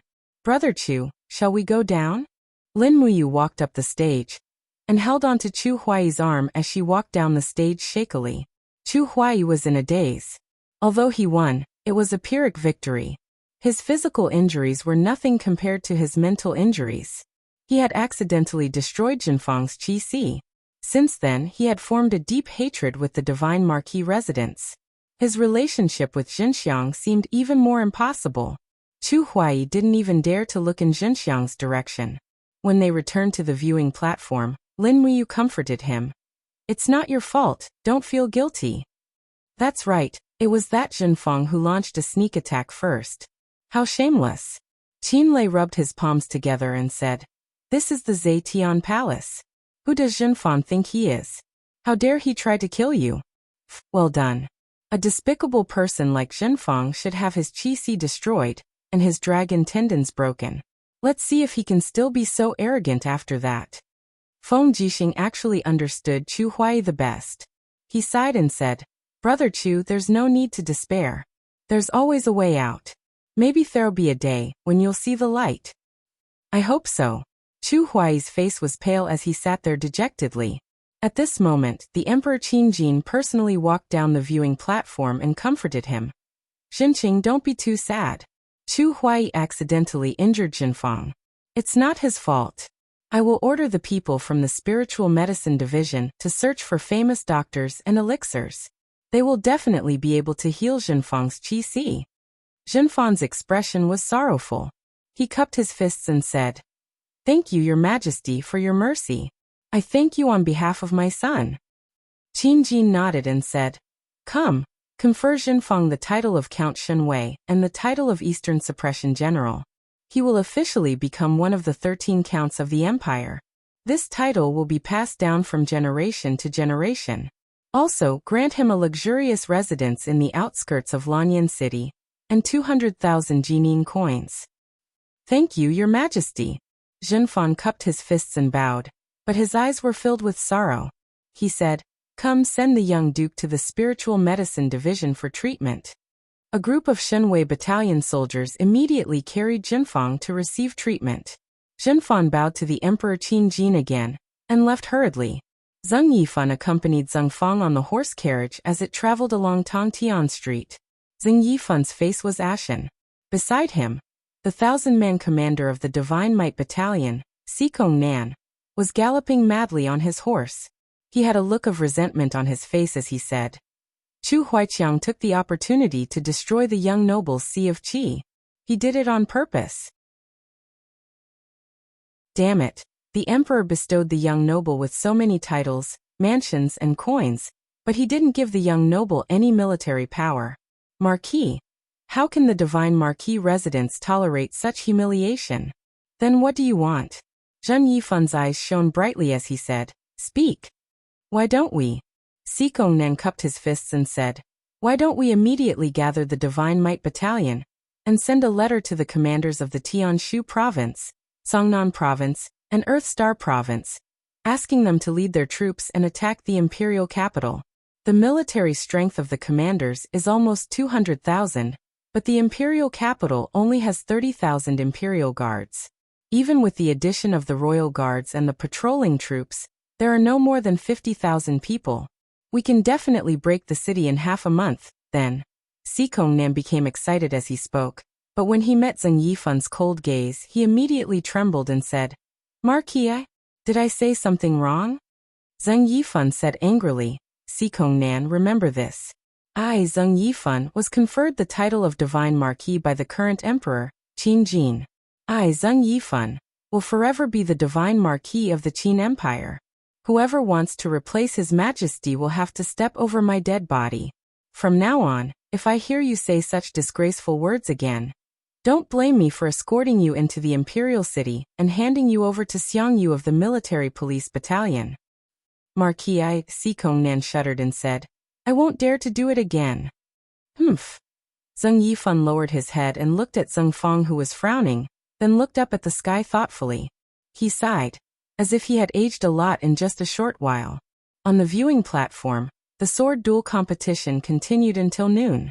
Finally, the final 12 winners were decided, and the final champion would be decided among these 12 people. The next competition would be held in the afternoon, and the emperor would personally entertain the 12 winners at Zetian Palace. At noon, a golden cauldron was set up, filled with exquisite food. Many of the food was presented by the other 11 provinces as tributes, such as fresh fruits from Lingnan, bear paws from Lingdong Province, wild cloud deer meat from Tongtian Province, swans from Yinzhong Province, and 7 core begonia from Qihai City. When the musicians rang the chimes, they also announced the start of the banquet. There were groups of palace maids, and the courtiers were respectfully kneeling at the side, waiting for their orders. Even the pouring of wine was done by someone else. Lin Muyu sat in the middle of Feng Jixing and Chu Huayin, very quiet. He was not very used to this kind of occasion, because the scene in front of him was proof of a saying, the bell rings and the cauldron eats. The life of the emperor's family was really too luxurious. Even if Lin Muyu was not the kind of guardian who helped the world, he still felt a little guilty eating these things. Come. Qin Jin raised his silver cup and said with a smile, My subjects, please drink this cup of wine. I wish that my subjects will be able to obtain a good ranking in the sword duel competition in the afternoon. Come. The emperor downed his cup in one gulp. Lin Muyu and the others did not dare to be negligent, and they all drank their cups one by one. Xiaoyin? Qin Jin looked at his precious daughter and signaled with his eyes. Qin immediately stood up and raised her cup of wine. She smiled and said, Xiaoyin once again offers a toast to all of you. I wish that you all will obtain a good result. She was the future successor of the empire, and the 12 people present were all outstanding talents that the empire would have to rely on in the future. This was also the biggest reason why Qin Jin asked his daughter to offer a toast. In reality, Qin Jin was using this opportunity to groom his daughter into an important courtier in the future, and he had put in a lot of effort. After that, Qin Yin offered a toast to everyone. Everyone was overwhelmed by the favor, but when Qin Yin came in front of Lin Muyu, She smiled mischievously and said, "Brother Yu, don't drink so much." Lin Muyu looked at her flushed face in annoyance and said, "You're the one who should drink less. Look at you, you're already a little drunk." Qin Yin giggled, and her bright red face was like the sunset glow. She was indescribably beautiful. She smiled and said, "I'm fine, but you can't get drunk. Otherwise, you'll lose the sword duel tournament in the afternoon." "Don't worry, I'll give it my all." Lin Muyu smiled slightly. "Yeah, Xiaoyin wishes that Brother Yu takes first place in advance." Qin Yin refilled her cup again and said with a smile, "Come Brother Yu, why don't you accompany Xiaoyin for another drink?" "Yeah." Lin Muyu drank another cup. This action, however, caused Yuan Lian and the other disciples of the aristocratic families to be resentful and unhappy. Qin Yin offered a toast to everyone, but she only drank one more cup with Lin Muyu. She even sat on the ground and chatted happily with him. This kind of affection made them extremely jealous, but they had nothing to say. After all, everyone knew that Lin Muyu was the emperor's godson. It was only natural for him to be so intimate with Qin Yin. In the afternoon, Qin Yin was already tipsy. Her little face was flushed as she sat on the viewing platform. She looked at the practice platform from afar and waited for the next round of sparring. There were only 12 people left. It could be said that all of them were fierce tigers. However, the grouping was a little strange. The 12 people were actually divided into 2 groups of 16 to determine the top 8. However, this also meant that 4 people would have no fights. Very quickly, the grouping was decided. Lin Muyu, Chu Huayin, and Feng Jixing were all lucky to have no fights. Feng Jixing was so happy that he didn't have to fight and directly advanced to the top 8. Lin Muyu was also very happy. It was best that they didn't have to fight. They could conserve their strength. The consumption of battle qi in the morning was already very serious. Their next opponents were all experts, so they had to give it their all. The 4 matches ended very quickly. The 2 brothers, Qin Lei and Qin Yan, won smoothly. In addition, Yuan Lian, Lin Changqing, and Morong Zhou also advanced to the top 8. At this point, there were only 8 names left on the gilded wooden board of the sword contest tournament. They were Feng Jixing, Chu Huayin, Qin Lei, Qin Yan, Lin Muyu, Yuan Lian, Lin Changqing, and Morong Zhou. Lin Changqing and Morong Zhou were all generals of the empire's provinces. They had fought hard in the army when they were young. After so many years, their cultivation had improved, so they also qualified to participate in the sword contest tournament. Very quickly, the eunuch quickly listed the matchups of the top 8. Feng Jixing versus Lin Changqing, Yuan Lian versus Qin Lei, Lin Muyu versus Qin Yan, Morong Zhou versus Chu Huayin. "I actually met Big Brother Lin Muyu." Qin Yan revealed a dispirited expression and said, "How can I be his match? Sigh, I thought that I could meet Lin Changqing or Yuan Lian. At least I could get into the top 4. Qin Lei smiled and said, "Yan, it's already not easy for you to enter the top 8. After all, you are only 18 years old. Everyone here is older than you. Think about it, if you were to cultivate for another 7 to 8 years, who among us would still be your match?" Qin Yan, on the other hand, was delighted. And Big Brother is right. This kid really didn't know how to be humble at all. The first match, Feng Jixing versus Lin Changqing. Both of them were experts who used the saber. Furthermore, they were also commanders of a region. They had struggled in the army for many years and refined a set of saber arts for killing.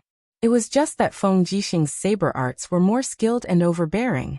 Furthermore, his own cultivation also surpassed Lin Changqing's. Hence, after several dozen rounds, Lin Changqing abandoned his saber and admitted defeat. The second match, Yuan Lian versus Qin Lei. The son of the country protecting General Yuan Xie faced off against the eldest son of Prince Yuning. But the disparity in strength between the two was too great. In less than 10 rounds, Yuan Lian sustained injuries and was defeated.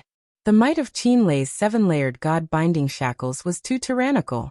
Yuan Lian practically adopted defensive tactics from the start of the battle, but he continued to defend until the end of his defeat. The third match, Lin Muyu versus Qin Yan. Even though they were opponents, the relationship between the two was pretty good. Lin Muyu wielded the dragon spirit sword. while Qin Yan wielded the fire serpent spear. The two of them stepped onto the high platform side by side, immediately causing a wave of cheers. Due to Lin Muyu's identity as the emperor's adopted son, he seemed to have already nurtured quite a number of female fans. On the viewing platform, there were at least a dozen or so noble girls waving their delicate arms and shouting, "Lord Lin Muyu, do your best." Pa! Tang Xiaoxi's teacup landed heavily on the table. Her face was unhappy, and her beautiful eyes carried disdain as she said, "Humph, so what if these girls know Mu? To actually cheer for Mu like this? So infuriating." Qinin giggled. "Xiaoxi is so petty." I. Tang Xiaoxi pouted her small mouth, but was unwilling to admit that she was petty. Her twin peaks rose and fell angrily as she said, "Xiaoyin is also bullying me. Don't tell me you're happy that those girls are cheering for Mu." Qin Yan's beautiful eyes were like water. She shook her head and said with a smile, "No, I'll be very happy if they cheer for Big Brother Yu. But after I ascend the throne, I'll cut the salary of their fathers by 30%. Tang Xiaoxi's face was full of respect, as expected of Xiaoyin.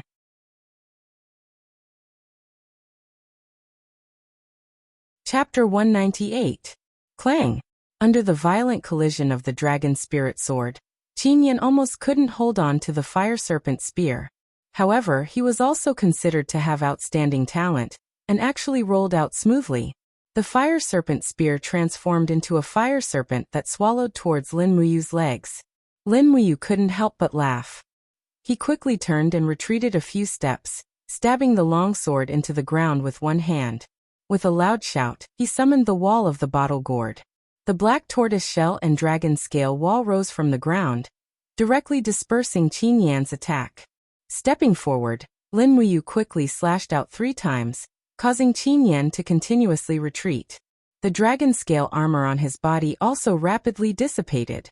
After fighting for over 30 rounds, the speed at which Qin Yan's battle chi increased was already far inferior to Lin Muyu's. Hence, he didn't delay any longer and straightforwardly stabbed the fire serpent spear into the ground. He cupped his fists and said, "Big brother Lin Muyu, I admit defeat. You haven't even used that mysterious power and can already defeat Ayan. Ha! Thanks for letting me win, Ayan." Lin Muyu also cupped his fists and smiled. The mysterious power that Qin Yan spoke of was actually the 7 planets' profound energy. Many people knew that Lin Muyu possessed a mysterious martial art, but no one knew what it was called. Hence, it caused him to become increasingly mysterious. Advanced to the semi-finals. Carrying the dragon spirit sword, Qin Yan walked down the stage shoulder to shoulder with Qin Yan. Looking at his fire serpent spear, it was already filled with densely packed tiny cuts. He couldn't help but say with heartache, "What sword did Big Brother Lin Muyu use? It's so domineering, it actually chipped my fire serpent spear. This fire serpent spear is a profound grade 2 treasure. Royal Father specially found this weapon for me from the western regions. No problem, just find a blacksmith to repair it." Lin Muyu patted his shoulder and consoled. All right. Qin Yan was still somewhat desolate. After all, he was a competitive young man. Especially in such a grand competition like the Sword Duel Assembly, it was truly a pity to lose. At this moment, Chu Huaimian stood up. His body swayed slightly and he frowned, looking slightly uncomfortable. "Old Chu, can you still fight?" Feng Jixing said worriedly. "Your injuries are a little heavy. It's already bandaged." Chu Huaiying gritted his teeth and said, "It's all right. I've prepared for so long for the Sword Duel Conference. I must go up and defeat Morongzhou. I'll make him laugh at my Imperial Guard for having no one else." And all right then. Morongzhou, 34 years old this year, was the captaincy of the border garrison of Heaven's Pivot Province and the general of the North. He was well versed in spear techniques, and was known as the spear god of Heaven's Pivot Province. It was said that he was invincible when it came to riding on horseback. He once defeated 7 northern desert generals in a row, forging a lifetime of glory for him. It seemed that because of these experiences, Morongzhou became arrogant. He even declared that he would challenge the Imperial Guards in the capital city one by one to see if there was anyone in the capital city who could be his match. Furthermore, Morongzhou was very talented. Before he was 40, He had already reached Heaven Realm's second heaven. He had reached Heaven Realm's second heaven half a year earlier than Chu Huayin. Chu Huayin stepped onto the martial arts arena step by step. His footsteps were slightly serious.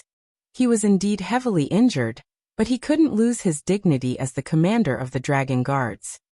He held onto his long sword and stood majestically in the wind. He looked like an inviolable divine statue. Morongzhou held an iron spear in his hand. He raised his eyebrows and smiled.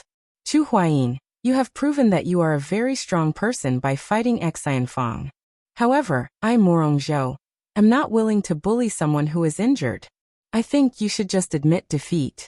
It's not embarrassing to lose to me, Morongzhou. Otherwise, after you're injured, your skills will be greatly reduced. Do you think you can defeat me? Chu Huayin's smile was very bright. The premise of an unfair victory is to be able to win. Do you think you can defeat me? I heard that you really want to challenge the two commanders, Qin Lei and Feng Jixing. It just so happens that I have a nickname in the Imperial Guard called Touchstone. If you want to challenge the two commanders, then you have to defeat me first. Otherwise, you don't have the right to challenge them. Is that so? In that case, I'll accept your invitation. Just as he finished speaking, Morongzhou's iron spear suddenly stabbed towards him. Chu Huayin hurriedly raised his long sword to block it. However, Morongzhou's spear had a soft force. The tip of the spear tilted slightly, causing a flower of blood to bloom on Chu Huayin's shoulder. Rustle, rustle, rustle. The power of the collision caused Chu Huayin to retreat several steps. He quickly abandoned his long sword and turned his palms into fingers. Rays of starlight surrounded him. Just as Morongzhou approached him with his iron spear, Chu Huayin raised his hand and pointed. His battle energy turned into starlight and shot towards Morongzhou's forehead. Ha! Morongzhou was stunned for a moment, and the chi armor between his eyebrows had already been shattered. He hurriedly flipped over and fell to the ground to avoid the second and third attacks. Chu Huaying's star-plucking finger left deep holes on the stone floor. It was evident that Chu Huaying's battle energy was very strong. You've gone too far. Morongzhou rolled and crawled in a sorry state. Finally, he found an opportunity to jump up and sweep his spear towards Chu Huayin's calf. However, Morongzhou didn't expect Chu Huayin to be so desperate. He forcefully condensed his battle energy and rooted his calf's center of gravity on the ground. With a bang, he was hit by the spearhead, causing blood to flow out. However, Chu Huayin used the opportunity to injure his calf, and his fingers moved like butterflies. Countless starlight condensed from battle energy fell down and directly destroyed Morongzhou's battle energy armor. In the blink of an eye, Morongzhou was already covered in injuries. Fortunately, Chu Huayin only used 30% of his strength. Otherwise, this round of star-plucking finger would have been enough to kill Morongzhou on the spot.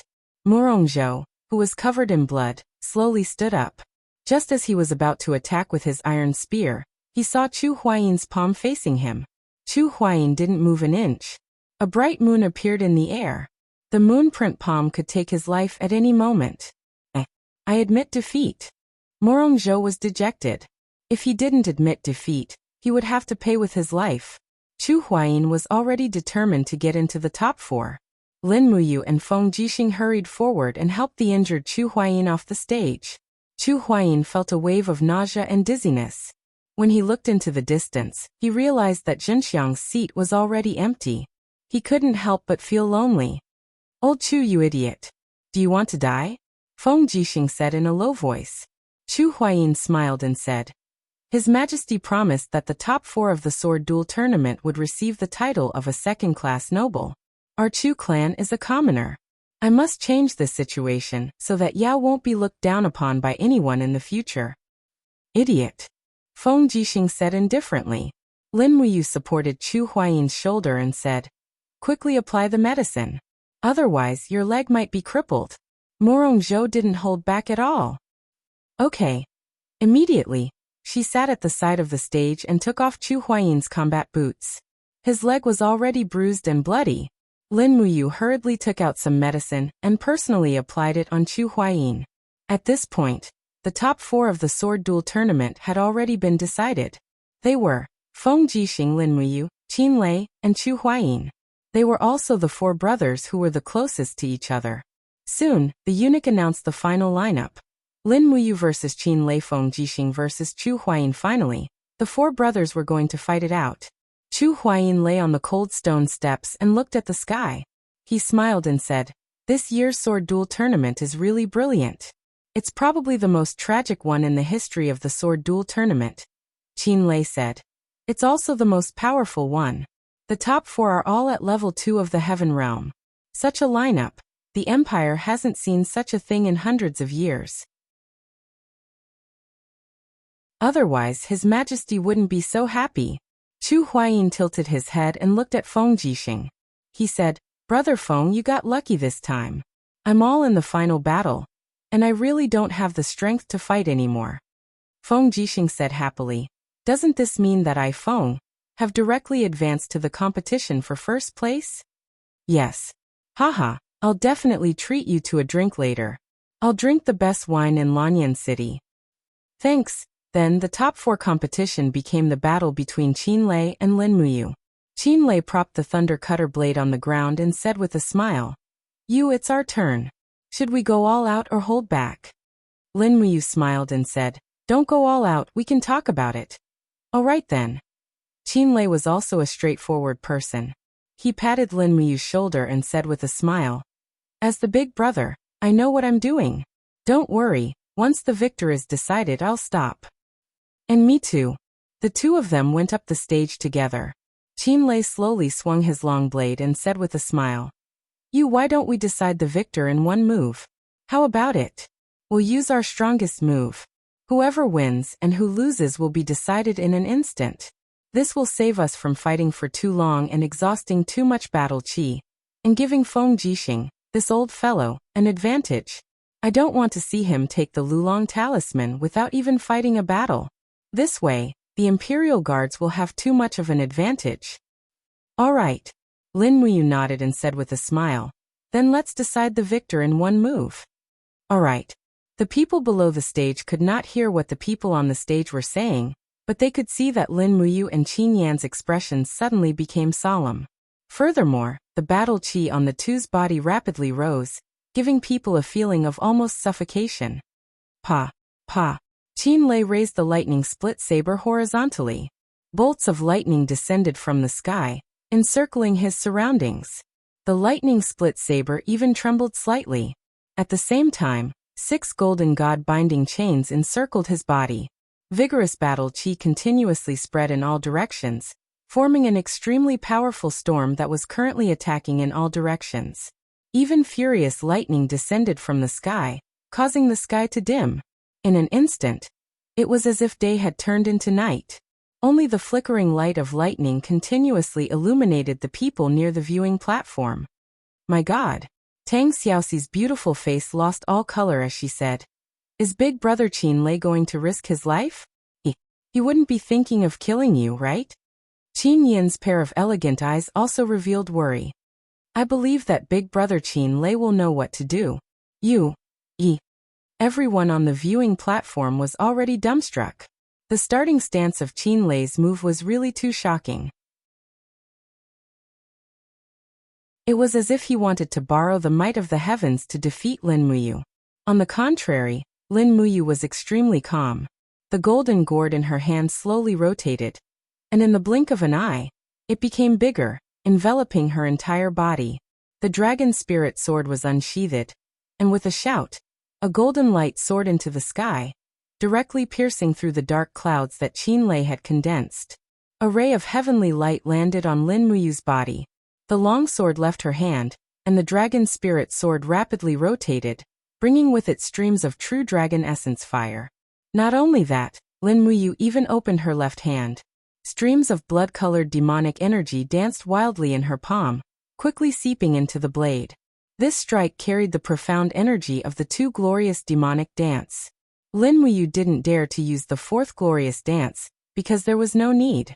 If the 2nd glorious dance couldn't defeat Qin Lei, then it could only mean that she wasn't fated to obtain the Gilded Dragon Talisman. And compared to the Gilded Dragon Talisman, Qin Lei's life was obviously more important.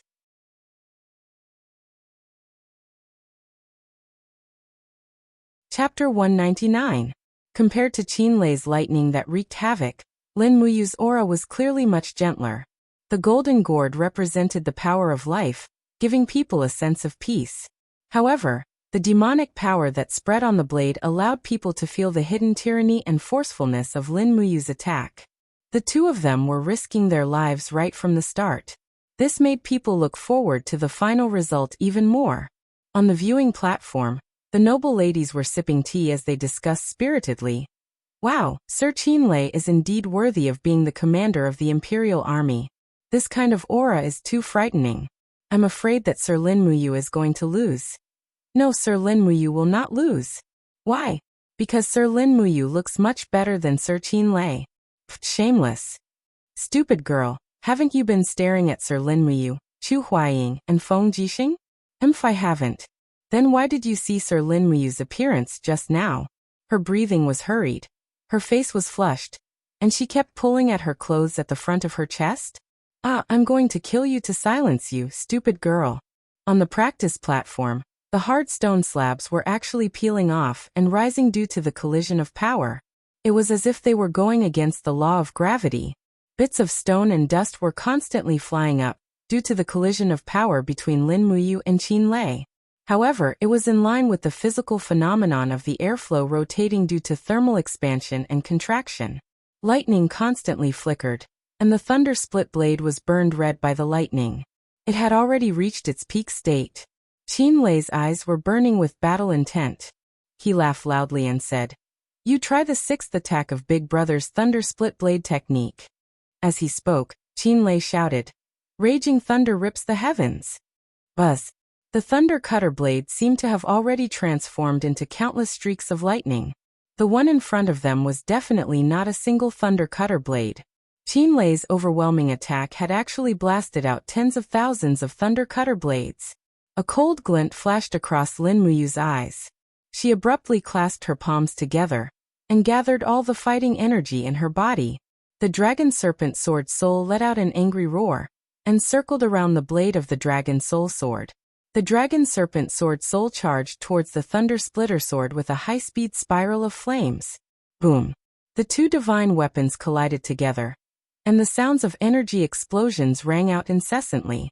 The dragon spirit sword spun and charged forward, directly shattering the energy of the first lightning split blade. Following that, the second, the third, and so on, it kept on charging forward. Meanwhile, Lin Muyu spread out his arms from afar, with flames lingering around his palms. He controlled the dragon spirit sword to charge forward from a distance. The strong wind blew his cloak, causing it to flutter. He narrowed his eyes, not giving in the slightest to Qinlei's attack. Awesome! Qinlei roared as he continued to urge his fighting energy. The sky-rending raging lightning crazily surged. Lin Muyu could not retreat, or else his body would be torn into pieces in an instant. He did not believe that Qinlei, this battle maniac, had the ability to hold back at the crucial moment. Therefore, he could only win this battle and not lose. The seven luminaries' profound energy was circulating crazily. When the dragon spirit sword smashed close to 100 thunder splitter sword's sharp beams, its power actually showed some signs of being exhausted. However, Qinlei's sky-rending raging lightning was still wreaking havoc. The arrow was already on the bowstring and had no choice but to be released. Again, with a light spread of his palms, the third luminary's profound energy crazily surged out of his body. One after another, the celestial bodies of living beings condensed on the martial arts practice stage. Under Lin Muyu's summon, they all attached themselves to the dragon spirit sword from afar. Immediately, the golden light exploded. The dragon spirit sword received the addition of new energy as it rapidly charged towards Qinlei, directly shattering the energy of dozens of thunder splitter sword. Lin Muyu exerted all of his strength to control the dragon spirit sword through the air. His complexion became rather pale as he secretly prayed. "Big brother Qinlei, hurry up and lose. Don't force me to use the fourth luminaries. The fourth luminaries are too strong. If I use it, even I would be afraid." Finally, Qinlei, who was on the martial arts practice stage, suddenly spat out a mouthful of fresh blood with a p't sound. He could not hold on any longer. The 6 god-binding chains on the surface of his body began to scatter one after another, and the radiance of the Thunder Splitter sword also gradually dimmed. Buzz buzz. The dragon spirit sword charged straight towards Qin Lei's chest without stopping. Just as it was about to pierce through, Lin Muyu suddenly retracted his hand. Immediately, as if it had a mind of its own, the long sword made a somersault in the air and stabbed onto the stone slab in front of Lin Muyu. Ga. Qin Lei gasped for breath. While wiping the fresh blood from the corner of his mouth, he raised his head to look at Lin Muyu and said with a smile, "Satisfying, satisfying. Just where did this strange strength come from? The 6th strike of my Thunder Splitter sword technique is extremely tyrannical. I'm confident that even Feng Jixing might not be able to dissolve it unscathed. You brat actually forcefully broke through this move of mine. You're really not simple." Lin Muyu's complexion was also pale as she slowly held onto the sword hilt. Her body swayed as she said with a smile, "I've already used all of my strength. If I couldn't receive this move, I'm afraid that I would have been hacked to death by Big Brother Qin Lei." Qin Lei laughed loudly. "I've lost. You go fight for first place with Feng Jixing. Many thanks to Big Brother Qin Lei for letting me win. Pa, I didn't go easy on you. Do you think that I don't want the dragon talisman?" Qin Lei wiped the corner of his mouth again and said with a smile, My imperial army only has 7,000 people. If I had the dragon talisman, I would mobilize troops from Sungnan province and expand the imperial army to 17,000 people." Lin Muyu walked forward and held onto Qin Lei's arm. She said with a smile, 7,000 people is already enough. Any more would just be eating rations for free." "That's true." At this time, a eunuch walked onto the uneven martial arts practice stage and said loudly, "Lin Muyu wins. Lord Qin Lei and Lord Chu Huaying are tied for 3rd and 4th place in this sword duel assembly. Next, Lord Feng Jixing and Lord Lin Muyu will fight for 1st place in this sword duel assembly." Thunderous applause sounded. Everyone was finally going to see a pinnacle showdown. Feng Jixing, the man who was known as the Tiger of Tongtian Street, and Lin Muyu, the peerless genius of the divine temple that was rarely seen in 100 years. One was the commander of the imperial army and had guarded the imperial capital for almost 7 years. The other had saved Her Highness Qin Yin's life twice with wisdom and bravery. Moreover, he had cultivated a 10th-grade green gourd martial spirit to such a level that it could actually surpass the 1st-grade god-binding shackles. How powerful was this? The showdown between these two people was most likely what everyone expected. At this time, Qin Yin suddenly stood up and said respectfully, "Imperial Father, Big Brother Yu has been fighting hard and has consumed a lot of his battle chi and stamina. On the other hand, General Feng has been resting for so long. If we were to fight now, it would be a little unfair to Big Brother Yu. I suggest that we give Big Brother Yu some time to rest. After 2 hours, we will let General Feng and Big Brother Yu have a showdown." Qin Jin happily nodded his head and smiled. "Xiao Yin is right. I approve it. The showdown between the two of them will be held 2 hours later." "Thank you, Imperial Father." From afar, Lin Muyu also cast a grateful look at Qin Yin. As for Qin Jin, when he saw that Feng Jixing, Lin Muyu, Chu Huaying, and Qin Lei were in the top 4, he heaved a sigh of relief. No matter which family the dragon talisman ended up in, these 4 people were all on his side. Lin Chongqing and Murong Zhou might not be loyal to him. Lin Muyu calmly sat on the stone steps and continuously circulated the forging dragon bone remnant scroll to calm the surging battle chi in her body. She had consumed a lot of energy in the head-on fight with Qin Lei. If she were to fight now, she might not be a match for Feng Jixing at his peak. After all, Feng Jixing's self-created wind blade technique was extremely domineering. Even at her peak, she might not be able to deal with it, let alone in a situation where she had consumed a lot of battle chi. Feng Jixing hugged his wind cutter blade and sat beside Lin Muyu with a smile. He said, If you admit defeat, Big Brother Feng will treat you to a month's worth of beef and flour buns. How about it? Deal." Lin Muyu narrowed her eyes. "Don't give me that. I won't fall for it." Feng Jixing smiled and said, What do you think of Her Highness Yin's appearance? Is she number 1 in the world?" This, Lin Muyu's heart wavered slightly, but she knew that it was Feng Jixing's trick. She calmed her heart and said, Her Highness' appearance is still okay. Still not falling for it. Feng Jixing grinned and said, if you were to choose, who would you marry? Her Highness Qin Yin, Princess Shi, and the beauty Chu Yao, who would you choose? Lin Muyu glanced at him and said, Don't give me that, I won't choose any of them. Really? That's a pity. Feng Jixing whistled and laid down on the stone steps beside Lin Muyu.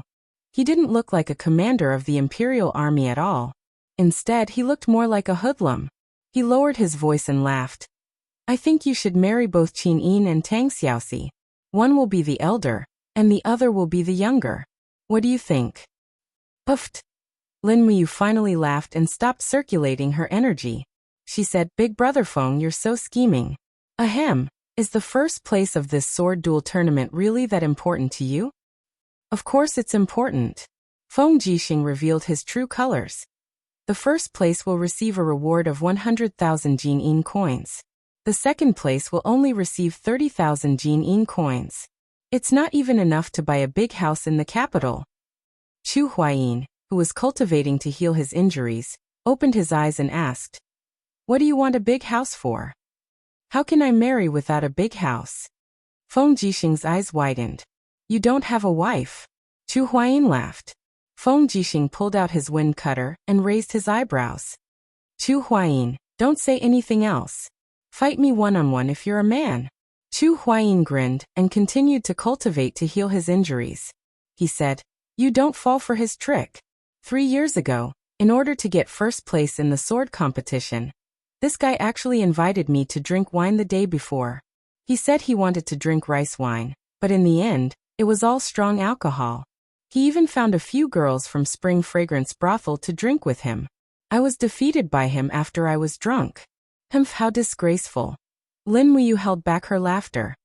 Since that's the case, I definitely can't lose to Brother Feng. I also want a big house and a wife. Feng Jixing held back his laughter. It's really unfortunate to know you guys. Chu Huayin pouted. If those girls in the capital knew that you, Feng Jixing, are like this, I'd like to see if they would still be interested in you. Humph. Lin Muyu secretly laughed but didn't say anything. 2 hours passed quickly. It was time for the competition.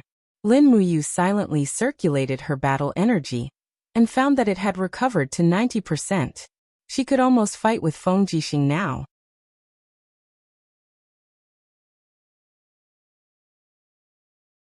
Chapter 200. Prepare to start the duel. Qin Jin stood up, brushed the sleeves of his dragon robe, and said in a dignified manner, Feng Jixing, Lin Muyu, I hope that the two of you will adhere to the principle of fair competition and decide the victor. Both of you are the Empire's outstanding talents. Stop when necessary, and don't hurt each other, understand? Feng Jixing and Lin Muyu stood on the martial arts practice stage and gave a military salute to the emperor at the same time, saying in a deep voice, This general understands.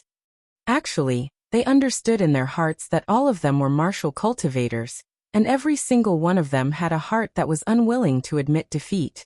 Since they were standing on the final martial arts practice stage, then they would surely go all out to determine the victor. Feng Jixing needed this victory in the sword duel tournament to prove his strength as the commander of the imperial army. Lin Muyu also needed a big victory like this to prove her worth in this world, so no one would go easy on her, but they definitely wouldn't fight with their lives on the line like Qin Lei. Lin Muyu and Feng Jixing were both intelligent people, and they respected each other like brothers, so naturally they wouldn't have any killing intent during the duel. Clang! The dragon spirit sword was unsheathed, and the sword's cry was incessant. The dragon serpent sword spirit, which was close to a true dragon, coiled around the longsword, and this was the symbol of a sacred beast's soul lattice. Holding the longsword horizontally, Lin Muyu didn't move, and had the demeanor of a great swordsman. Feng Jixing unhurriedly pulled out the wind cutter, and said with a smile, In terms of weapons, you have the upper hand. This dragon spirit sword is a sacred rank, but my wind cutter is only a profound rank, it's too disadvantageous. Lin Muyu smiled and said, Big brother Feng, just swallow this grievance. If worst comes to worst, I'll think of a way to help you reforge your wind cutter saber after the sword duel tournament. I'll raise your wind cutter saber's soul to the saint rank. However, you can't tell anyone about this, or else I'll be in big trouble. Feng Jixing lowered his voice and laughed. You brat, you are indeed well versed in the art of forging weapons. I knew it. Alright, it's a deal. As long as you can reforge the wind cutter saber into a saint rank weapon, it doesn't matter even if Big Brother Feng loses this sword duel. Come let's do our best and not leave any regrets. Yes. Feng Jixing shouted. The purple electric flame wolf roared incessantly. Bolts of lightning gathered on the saber. In the next moment, it raised the saber and rushed over. An extraordinary saber swept out. Desert Gale. Lin Muyu was already familiar with this move. She stomped on the ground with her combat boots, and the pale golden wall of the gourd appeared. It was very beautiful, and the dragon spirit sword shook slightly, bringing along the purple lightning to meet the attack. Ding! Sparks flew, and no one gained any advantage in this exchange. Both of them swayed on the spot. Feng Jixing was secretly stunned. He did not expect Lin Muyu's advancement to be so rapid. When they first met in the dragon-seeking forest, Feng Jixing was able to completely crush him in terms of strength. This kid was indeed a rare talent that only appeared once in 100 years. Thinking of this, Feng Jixing was inexplicably excited. To have such a rare genius as an opponent, wasn't this a kind of fortune for cultivators? Flame. Feng Jixing suddenly lowered his head, and the purple electric flame wolf on his shoulder quickly opened its mouth. Voila! A scarlet flame shot out. It was a martial soul skill. Naturally, Lin Muyu didn't dare to be negligent. She quickly strengthened the dragon scale wall, and the golden wall of the gourd blocked this attack. Amidst the surging flames, her aura was slightly chaotic. Feng Jixing's cultivation was extraordinary, and the power of his martial soul skill was naturally imaginable. Just when the gourd wall blocked this attack, Feng Jixing suddenly rushed over in the flames. Scarlet hot sand lingered around his saber, and a fierce horizontal slash landed on the wall of the gourd. Hot sand gold. Dang! The gourd wall quickly collapsed by half. This attack of Feng Jixing was really powerful, but Lin Muyu was not inferior. His body spun, and he quickly used the falling star step to catch up with Feng Jixing. The dragon spirit sword whistled, and 3 consecutive slashes slashed at Feng Jixing's back. Good boy, Feng Jixing's heart shook. He didn't think that Lin Muyu's movement skill would be so good. He was already fast enough, but he couldn't catch up to Lin Muyu's speed at all. Falling star step, as the name suggested, was fast. Naturally, it wasn't something that Feng Jixing could compare with. Slashing the wind cutter horizontally. Dang dang dang blocked 3 consecutive slashes from Lin Muyu. But at this moment, Lin Muyu's hand pressed on the hilt of the sword.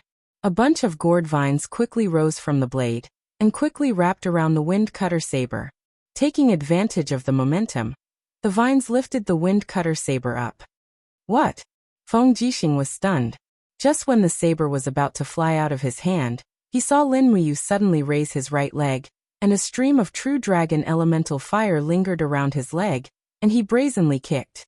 Feng Jixing was not a person who was afraid of trouble. He immediately jumped up with the saber, and his knee hit Lin Muyu's combat boots. Pung!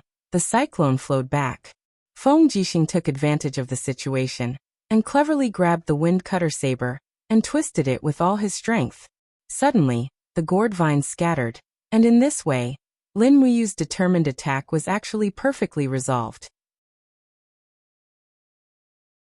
Lin Muyu secretly admired Feng Jixing's ability to adapt in a battle. At this moment, Feng Jixing clenched the saber, and his body was covered with wind blades. He directly swung the violent saber storm, the third style of the wind-walking saber technique. Rustle, rustle, rustle. The sky was filled with wind blades, and Lin Muyu hurriedly retreated a few steps. She summoned the wall of the gourd again, and adopted a defensive strategy. At the same time, she closed her eyes and released her spirit meridian technique. She locked onto Feng Jixing's position, and raised her hand to launch a demonic sound fist. Bam! The demonic sound fist smashed into Feng Jixing's battle armor, but the violent saber storm continued to wreak havoc, violently crashing into the wall of the gourd. Lin Muyu's battle chi was constantly being consumed, and she was beginning to feel that her battle chi was about to run out. What was even worse was that Feng Jixing's figure appeared in the midst of the raging winds. Purple lightning lingered around his wind cutter saber, and the sky darkened. It was as if all the light in the sky had been absorbed by the purple electric flame wolf. Feng Jixing leaped high into the air and suddenly slashed down with his violent thunder saber. I have to block it. Lin Muyu abruptly injected a powerful burst of 7 luminaries' profound energy into her arms. She gripped her sword with both hands and leaped into the air. One celestial body after another appeared around her, and her sword contained the power of the first luminaries as it met the violent thunder saber head-on. Bam! Almost no one could be seen on the drill ground anymore. Everyone could only see the whistling sound of battle chi colliding with each other. The collision directly formed a violent shockwave that swept across the entire observation platform, and many people had already covered their eyes. Buzz Qinyin stood in front of her father, and golden god binding chains slowly appeared around her to block the storm and the rubble. Tang Xiaoxi also summoned her firefox to block the storm with the power of fire. Chu Chu narrowed his eyes, and he remained calm and collected. The light of a fire cauldron appeared around him, and the storm and rubble naturally couldn't harm him in the slightest. Tang Xiaoxi stuck out her tongue and said with a smile, Commander Feng Jixing and Mumu, these two fellows are simply like two monsters. They're a little too ridiculously strong, right? Chu Chu smiled. Just as princess, she said, Feng Jixing and Lin Muyu are both rare geniuses that only appear once in 1,000 years. As long as they have enough time, their strength will be unfathomable. Qin Jin narrowed his eyes and asked, Chu, what do you think of these two people? Me? Chu Chu stroked his white beard and smiled. If this old man may be so bold to say, the future of the empire will probably be closely related to these two people. Your Majesty, if we use these two people well, they can bring peace to our great Qin. If we don't use them well, I'm afraid that these two people will become ambitious and ruthless people in this chaotic world. Qin Jin was startled. Commander Feng Jixing can be said to be loyal and devoted to me. He won't become an ambitious and ruthless person in this chaotic world, right? Chu Chu laughed. Your Majesty, you're worrying too much. Feng Jixing and Lin Muyu are both like unpolished jade. Feng Jixing is loyal and courageous, while Lin Muyu is even more sincere. As long as your Majesty doesn't betray these two people, they will definitely not betray your Majesty. If we use these two people well, Great Qin will be able to last for another 1,000 years. Qin Jin felt relieved. He cupped his fists and said, Thank you for your teachings, Chu. Chu Chu also cupped his fists and said, Your Majesty, you're too kind. There's no need to be so polite. Otherwise, this old man will tremble in fear and not dare to speak again. Qin Jin smiled faintly. Elder Chu, you're being too polite. How about this? If Elder Chu doesn't mind, you can stay in Zetian Palace for a long time. I'll make you the princess's grand tutor, and you'll be in charge of teaching little Yin's cultivation, virtue, and ability. Chu Chu was stunned. Your Majesty, this, Qin hurriedly said with a smile. Chu, you've taught Xiaoxi and you before. Why can't you teach Xiaoyin as well?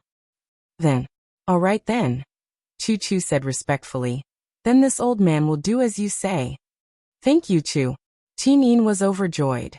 Her beautiful face was filled with excitement. In reality, no one knew what she was thinking. Once she acknowledged Chu Chu as her master, it would mean that she and Lin Muyu were not only sworn siblings, they would also be fellow disciples. It seemed like their relationship had deepened to another level. At this time, the battle on the training platform had reached its climax. Feng Jixing activated his power, and the purple electric flame wolf's head constellation appeared on his saber. Raging flames surged as he unleashed a secret technique called Howling Wolf Saber Fire. Lin Muyu had also raised her power to the second element, and she unleashed a combination of Thunderclap Frenzy plus 2 luminaries Demonic Dance. Clang! The wind cutter saber trembled violently, and the dragon spirit sword also trembled slightly. The two's power just so happened to reach an equilibrium. But right at this moment, a smile suddenly appeared on Feng Jixing's face. You've lost? Ah! Lin Muyu was stunned, but she was caught off guard by the sudden appearance of a hand on Feng Jixing's shoulder. No, it wasn't a hand, but the purple electric flame wolf's sharp claws. It was a giant claw filled with lightning and flames, and it was the purple electric flame wolf's martial soul's skill. Fiery palm pounce. Bang! The fiery palm pounce landed heavily on Lin Muyu's shoulder, shattering her Doqi armor. At the same time, the force of the blow sent her flying. The two had already collided in midair, and now Lin Muyu was sent flying by the force of the blow. She was already flying out of the edge of the training platform, and according to the rules, landing outside of the training platform would be considered a loss. What a good Feng Jixing, to have such a move up his sleeves. This competition was indeed full of schemes.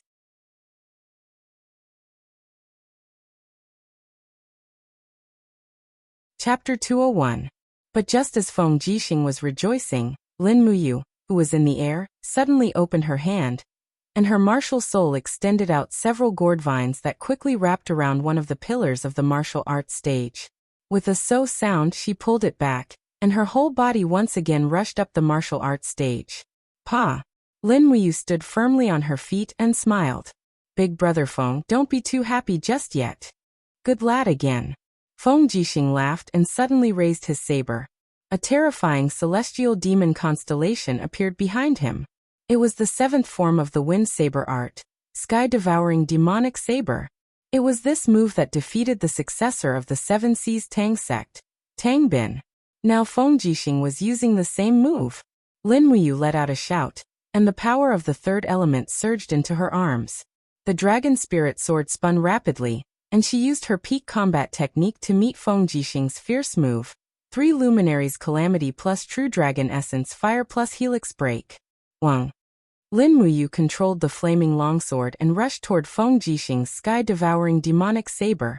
But this time, she only dared to use about 40% of the third element's power, because she was afraid of injuring Feng Jixing. Of course, Lin Muyu didn't know that Feng Jixing didn't use his full strength either. He only used 50% of the sky-devouring demonic saber's power. Hong! The demonic saber covered in flames descended from the sky and clashed directly with Lin Muyu's longsword. The moment they clashed, they were actually equally matched. The two weapons were glued together, their battle chis restricting each other. It was a stalemate. At this moment, Lin Muyu opened her palm and said, "Big brother Feng, look here." Feng Jixing looked over. Whoosh! A dazzling ray of dawn bloomed in Lin Muyu's palm. It was the light of a small golden gourd. It was the green gourd's 7th level ability, Light of Dawn. My eyes. You brat. Feng Jixing hastily covered his eyes. This battle was full of schemes, and this time, it was Lin Muyu who schemed against Feng Jixing. However, just when Lin Muyu was secretly pleased with herself, Feng Jixing suddenly kicked his legs in the air, and 3 consecutive powerful kicks landed on the wall of the gourd. Everyone knew that Feng Jixing's saber technique was invincible, but no one knew that Feng Jixing's leg technique was also so fierce. Immediately, the power of the third brilliance and the heaven-devouring demonic blade exploded in the air. With the addition of the power from Feng Jixing's kick, the two of them quickly separated and landed on both sides of the training platform.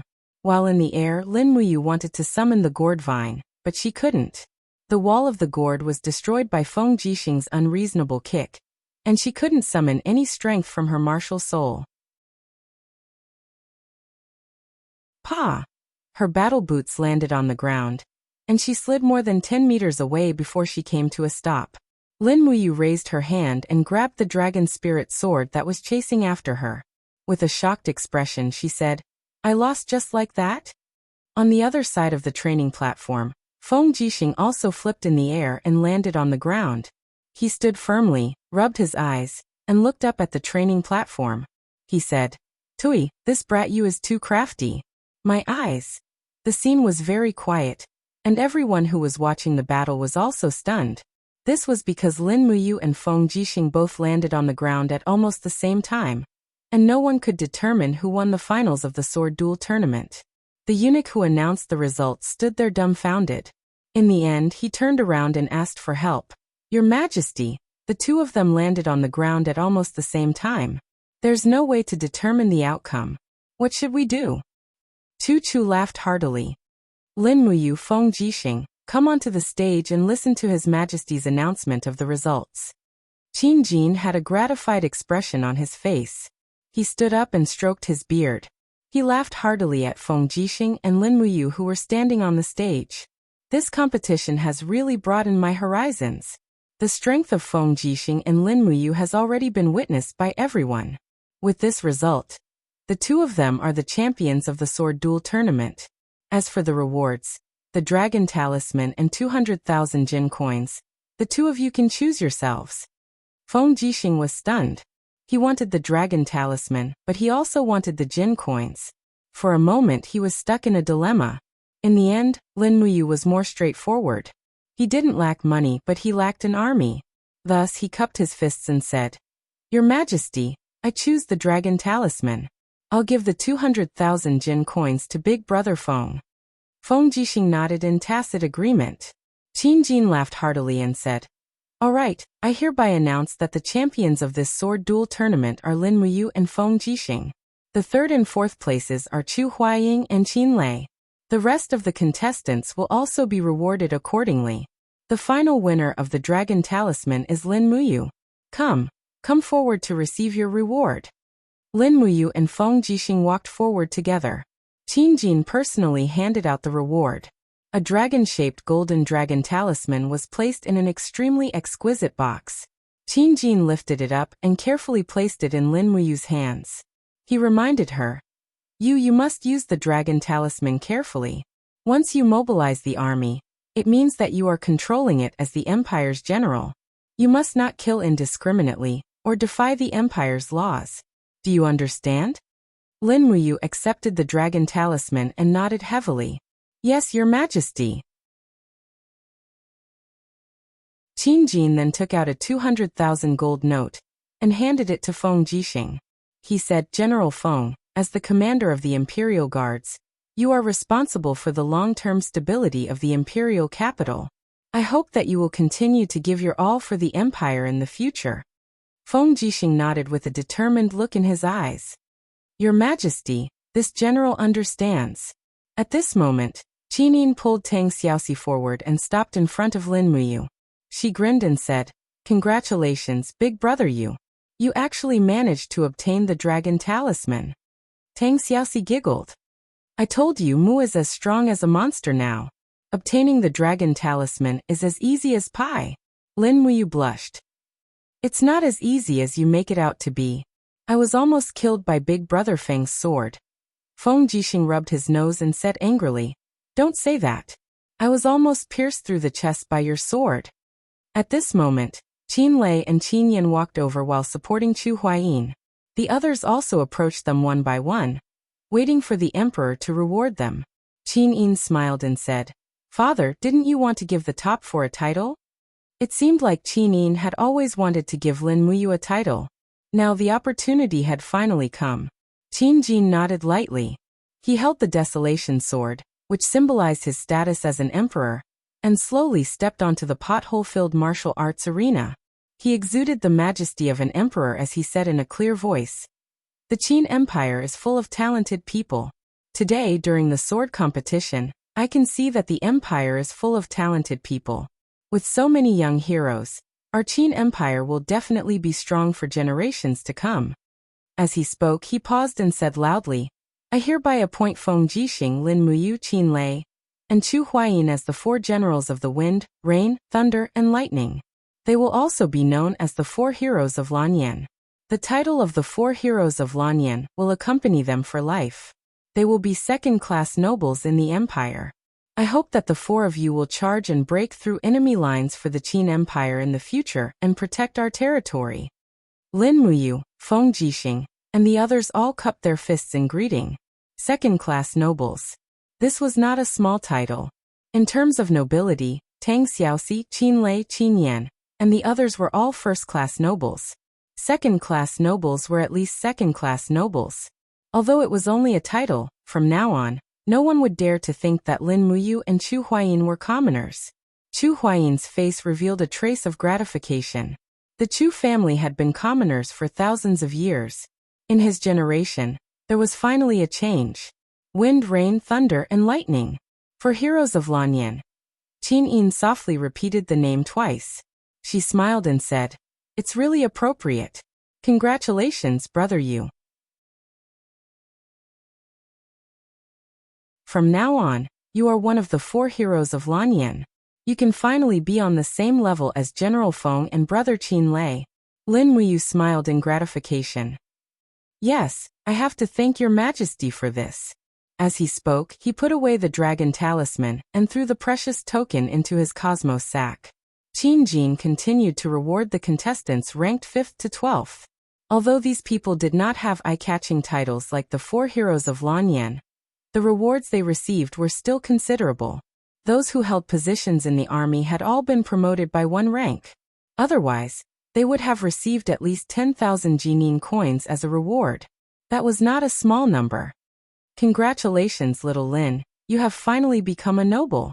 Chu smiled and congratulated him. Lin Muyu pursed her lips.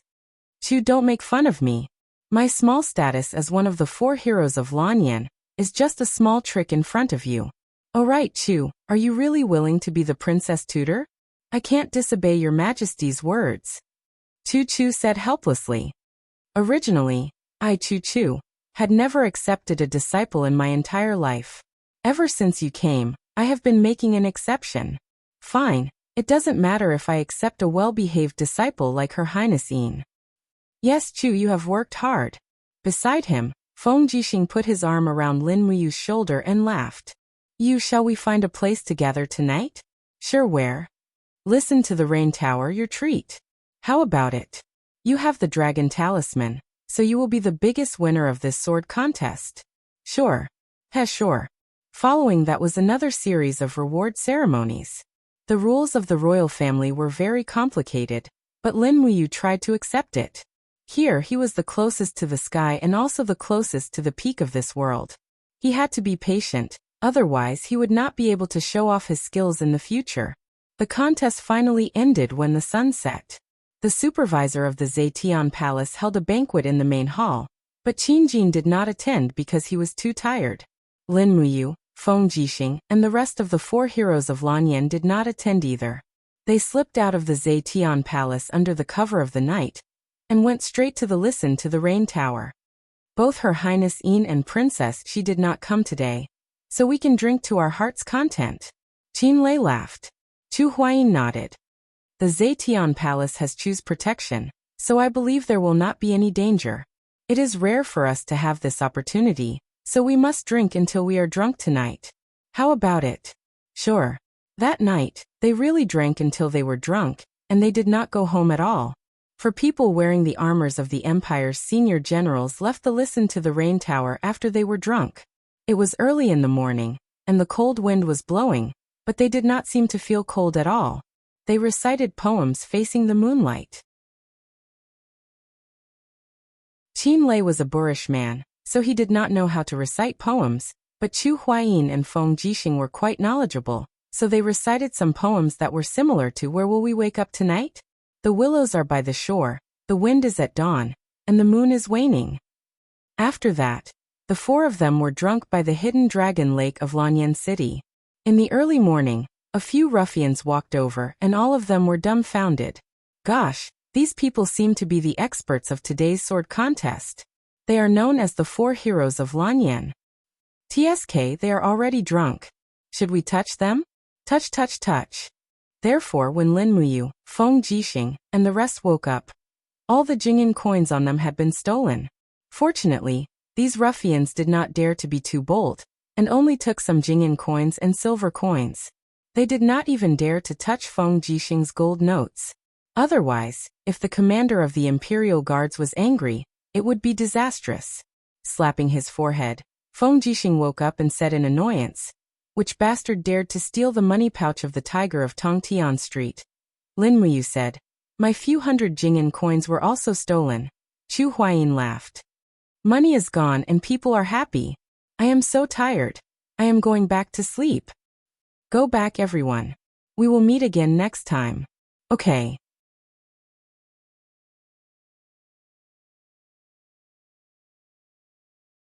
Chapter 202. Back at the Eagle Nest camp, Lin Muyu continued to sleep until noon. Suddenly, she rode up the mountain and said respectfully, "Commander Lin, Princess Shi is seeing off her cousin, Tang Bin, at the north gate of Lanyan City. She asked if you would like to have a meal at the bun shop outside the city." "Got it. I'll be right there." "Yes." She got up. The feeling of being drunk was really uncomfortable. When she washed up, she used the spiritual pulse technique to drive away some of the tiredness. Then, she put on her armor and rode down the mountain. Outside the north gate of Lanyan City, Tang Xiaoxi stood there holding her pony. Beside her was Tang Bin and dozens of guards who seemed to be waiting for Lin Muyu. Amidst the sound of hooves, Tang Xiaoxi looked at Lin Muyu coming down from the Eagle Nest Mountain, and couldn't help but smile. "Mu is here." Tang Bin frowned and didn't say anything. When Lin Muyu approached, she cupped her fists and smiled. "Xiaoxi, young master Tang Bin." Tang Bin also cupped his fists and smiled. "I didn't have time to congratulate Commander Lin yesterday. It shouldn't be too late to congratulate you today. Congratulations to Commander Lin for getting the dragon talisman." Lin Muyu was startled and smiled. "Thank you, young master Tang Bin. Mu, I'm going to send my cousin 10 miles out of the city. Will you accompany me? There's a famous bun shop 10 miles north of Lanyan City. We'll have lunch there," Tang Xiaoxi said with a smile. "Okay." Everyone got on their horses. Tang Bin seemed a little unhappy. Perhaps he was already unhappy when he saw Tang Xiaoxi being so intimate with Lin Muyu. 10 miles out of the city, there was indeed a bun shop in the distance. Almost all the traveling merchants would stop here to eat a steaming basket of beef buns in the cold winter. Tang Xiaoxi acted as the host and pulled Lin Muyu over. Then Tang Bin sat opposite them looking very serious. "Brother, why are you so serious? Who bullied you?" Tang Xiaoxi asked with a smile. Tang Bin couldn't help smiling. "No one can bully your brother. I'm just relieved to see that you are so happy in Lanyan City, Xiaoxi." "Is that so? No matter how I look at it, it doesn't look like he's at ease." "Ha, Xiaoxi, you think too much." Tang Bin looked up at Lin Muyu's handsome appearance and couldn't help but frown. He asked, "Xiaoxi, when did you meet Commander Lin?" "Oh, it was back in Kathia City." "What's wrong, brother?" "It's nothing. The buns are here. Eat them while they're hot. Eat more. Look at you, you've lost weight. Hee hee, don't girls look better when they're thinner? You still have to be healthy. Come on, eat more." Amen. Lin Muyu could sense Tang Bin's hostility towards her, so she didn't say anything else. She just kept eating. After eating 2 baskets of buns, she felt inexplicably satisfied. Cultivators usually ate a lot. There was a law of balance between the heavens and the earth. The strength of cultivators came from their ability to absorb the spiritual energy of the world and convert their physical strength into fighting qi, true qi, and so on. Thus, the stronger Lin Muyu was, the more food she would need. It wasn't like the legends said that experts didn't need to eat at all. On the contrary, the stronger one was, the better their appetite would be. "Commander Lin." Tang Bin looked at Lin Muyu again. He seemed to want to say something, but stopped himself. "What is it, young master Tang Bin?" Lin Muyu smiled slightly. "If you have something to say, just say it." Tang Bin nodded. "There are a total of 3 Tang sect medallions in this world. One is with grandfather, one is with me, and one is with Xiaoxi. However, Xiaoxi's medallion seems to have already been given to you. That Xiaoxi is not very sensible, and doesn't know how precious the Tang sect medallion is. Thus I, Tang Bin, can only overstep my authority. I hope that Commander Lin can return that Tang sect medallion." Oh. Lin Muyu took out the heavy Tang sect medallion from her universe pouch. "What does young master Tang Bin plan to do with this Tang sect medallion?" "Bring it back to 7 Seas City. It belongs to 7 Seas City. But this was given to me by Xiaoxi. If I give it to you, won't I be betraying Xiaoxi?" Lin Muyu's gaze was filled with provocation. Since Duke Lan gave this Tang sect medallion to Xiaoxi, it means that all the authority of this medallion is given to Xiaoxi. Thus, if I return it, I can only return it to Xiaoxi, not you. Tang Bin raised his eyebrows. "Lin Muyu, I hope you understand the value of this Tang sect medallion. Anyone who holds this Tang Sec medallion can deploy any army in Seven Seas province with no more than 50,000 soldiers. The authority bestowed by this medallion is even greater than that of the dragon talisman. Do you think I will leave this medallion in the hands of an outsider? Lin Muyu smiled. Then I will return the medallion to Xiaoxi. What if I say no? Tang Bin's gaze was cold. As the princess of Seven Seas, Xiaoxi is insensible enough to give the Tang Sec medallion to an unrelated person. She is no longer fit to hold this Tang Sec medallion. I have to take it back to Seven Seas province and hand it over to my grandfather. This is our Seven Seas Tang Sec's business. Lin Muyu, let me give you a piece of advice. Don't meddle in the Tang Sec's business.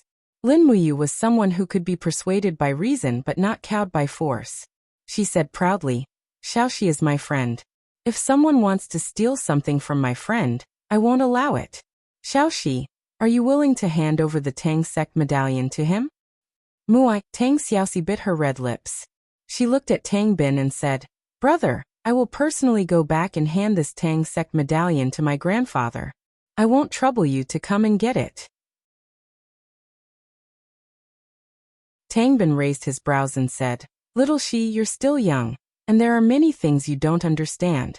As your older brother, I naturally have to teach you how to interact with others. Some people aren't worthy of being your friend. Lin Muyu suddenly slammed the table and shouted in a low voice, Tang Bin, say it again if you have the guts. Tang Bin suddenly smiled. He spread his arms and said, Lin Muyu, do you want to fight with me? Generally, call our people over.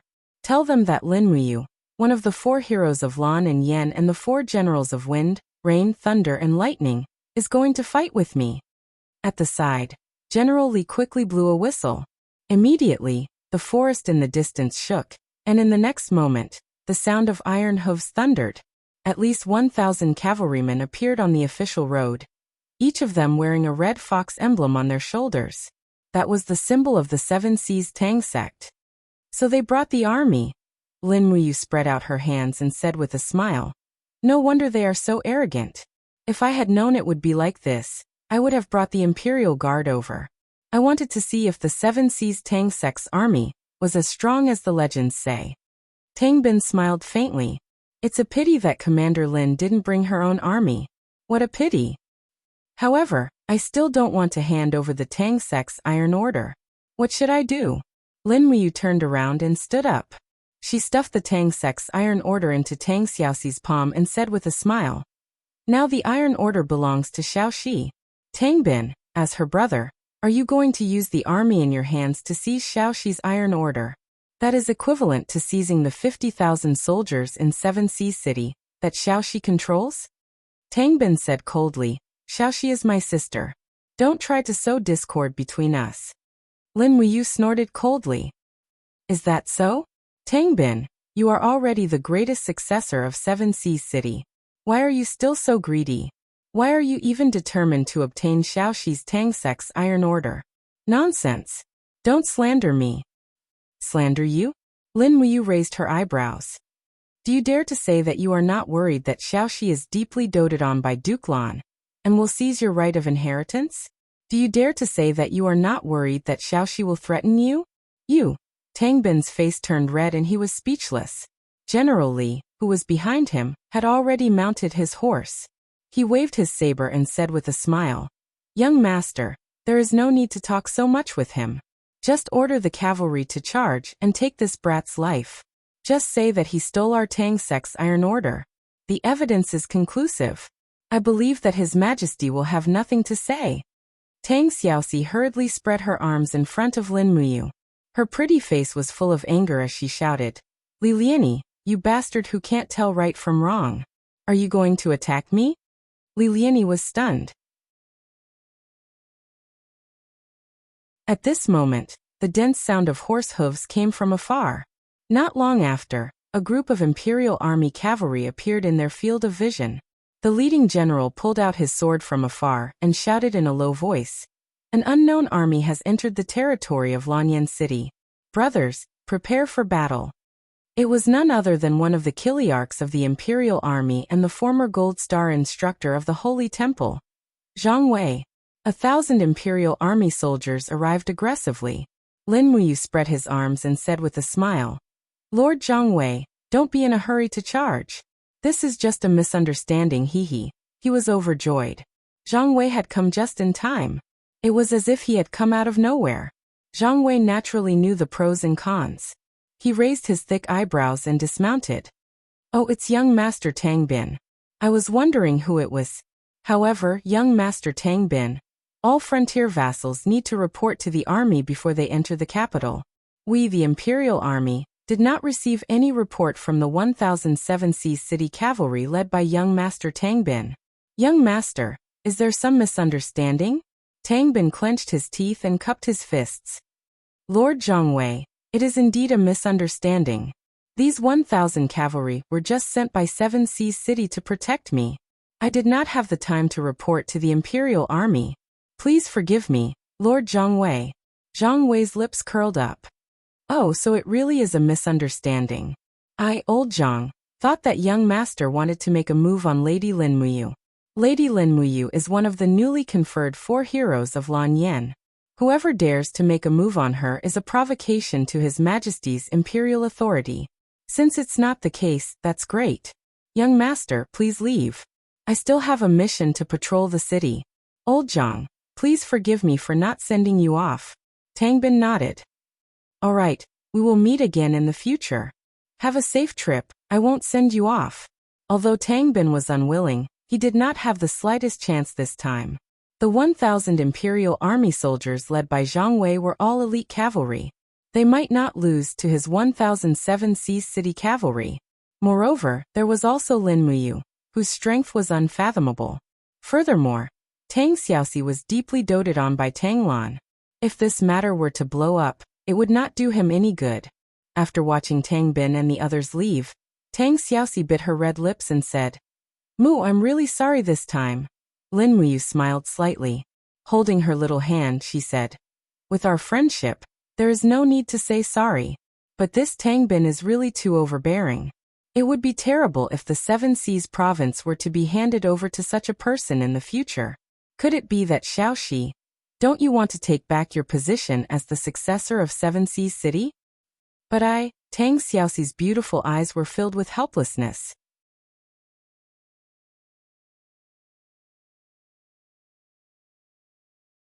Chapter 203. But what? Lin Muyu laughed softly. "Could it be that you want to see that scene again? Tang Bin uses his power to bully others. Not only does he bully you, but he also bullies your friends. Can you endure all of this?" "I don't want to." Tang Xiaoxi bit her lips and said, "He and I are brother and sister. For the sake of power, I don't want things to go to that stage. But this has been the case since ancient times. Duke Lan dotes on you so much and will definitely leave a place in 7 Seas City for you.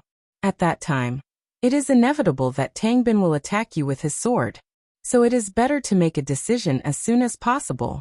Lin Muyu's gaze was sincere, and Tang Xiaoxi almost couldn't bear to look at it. She blushed and said, "But 7 Seas City has its rules.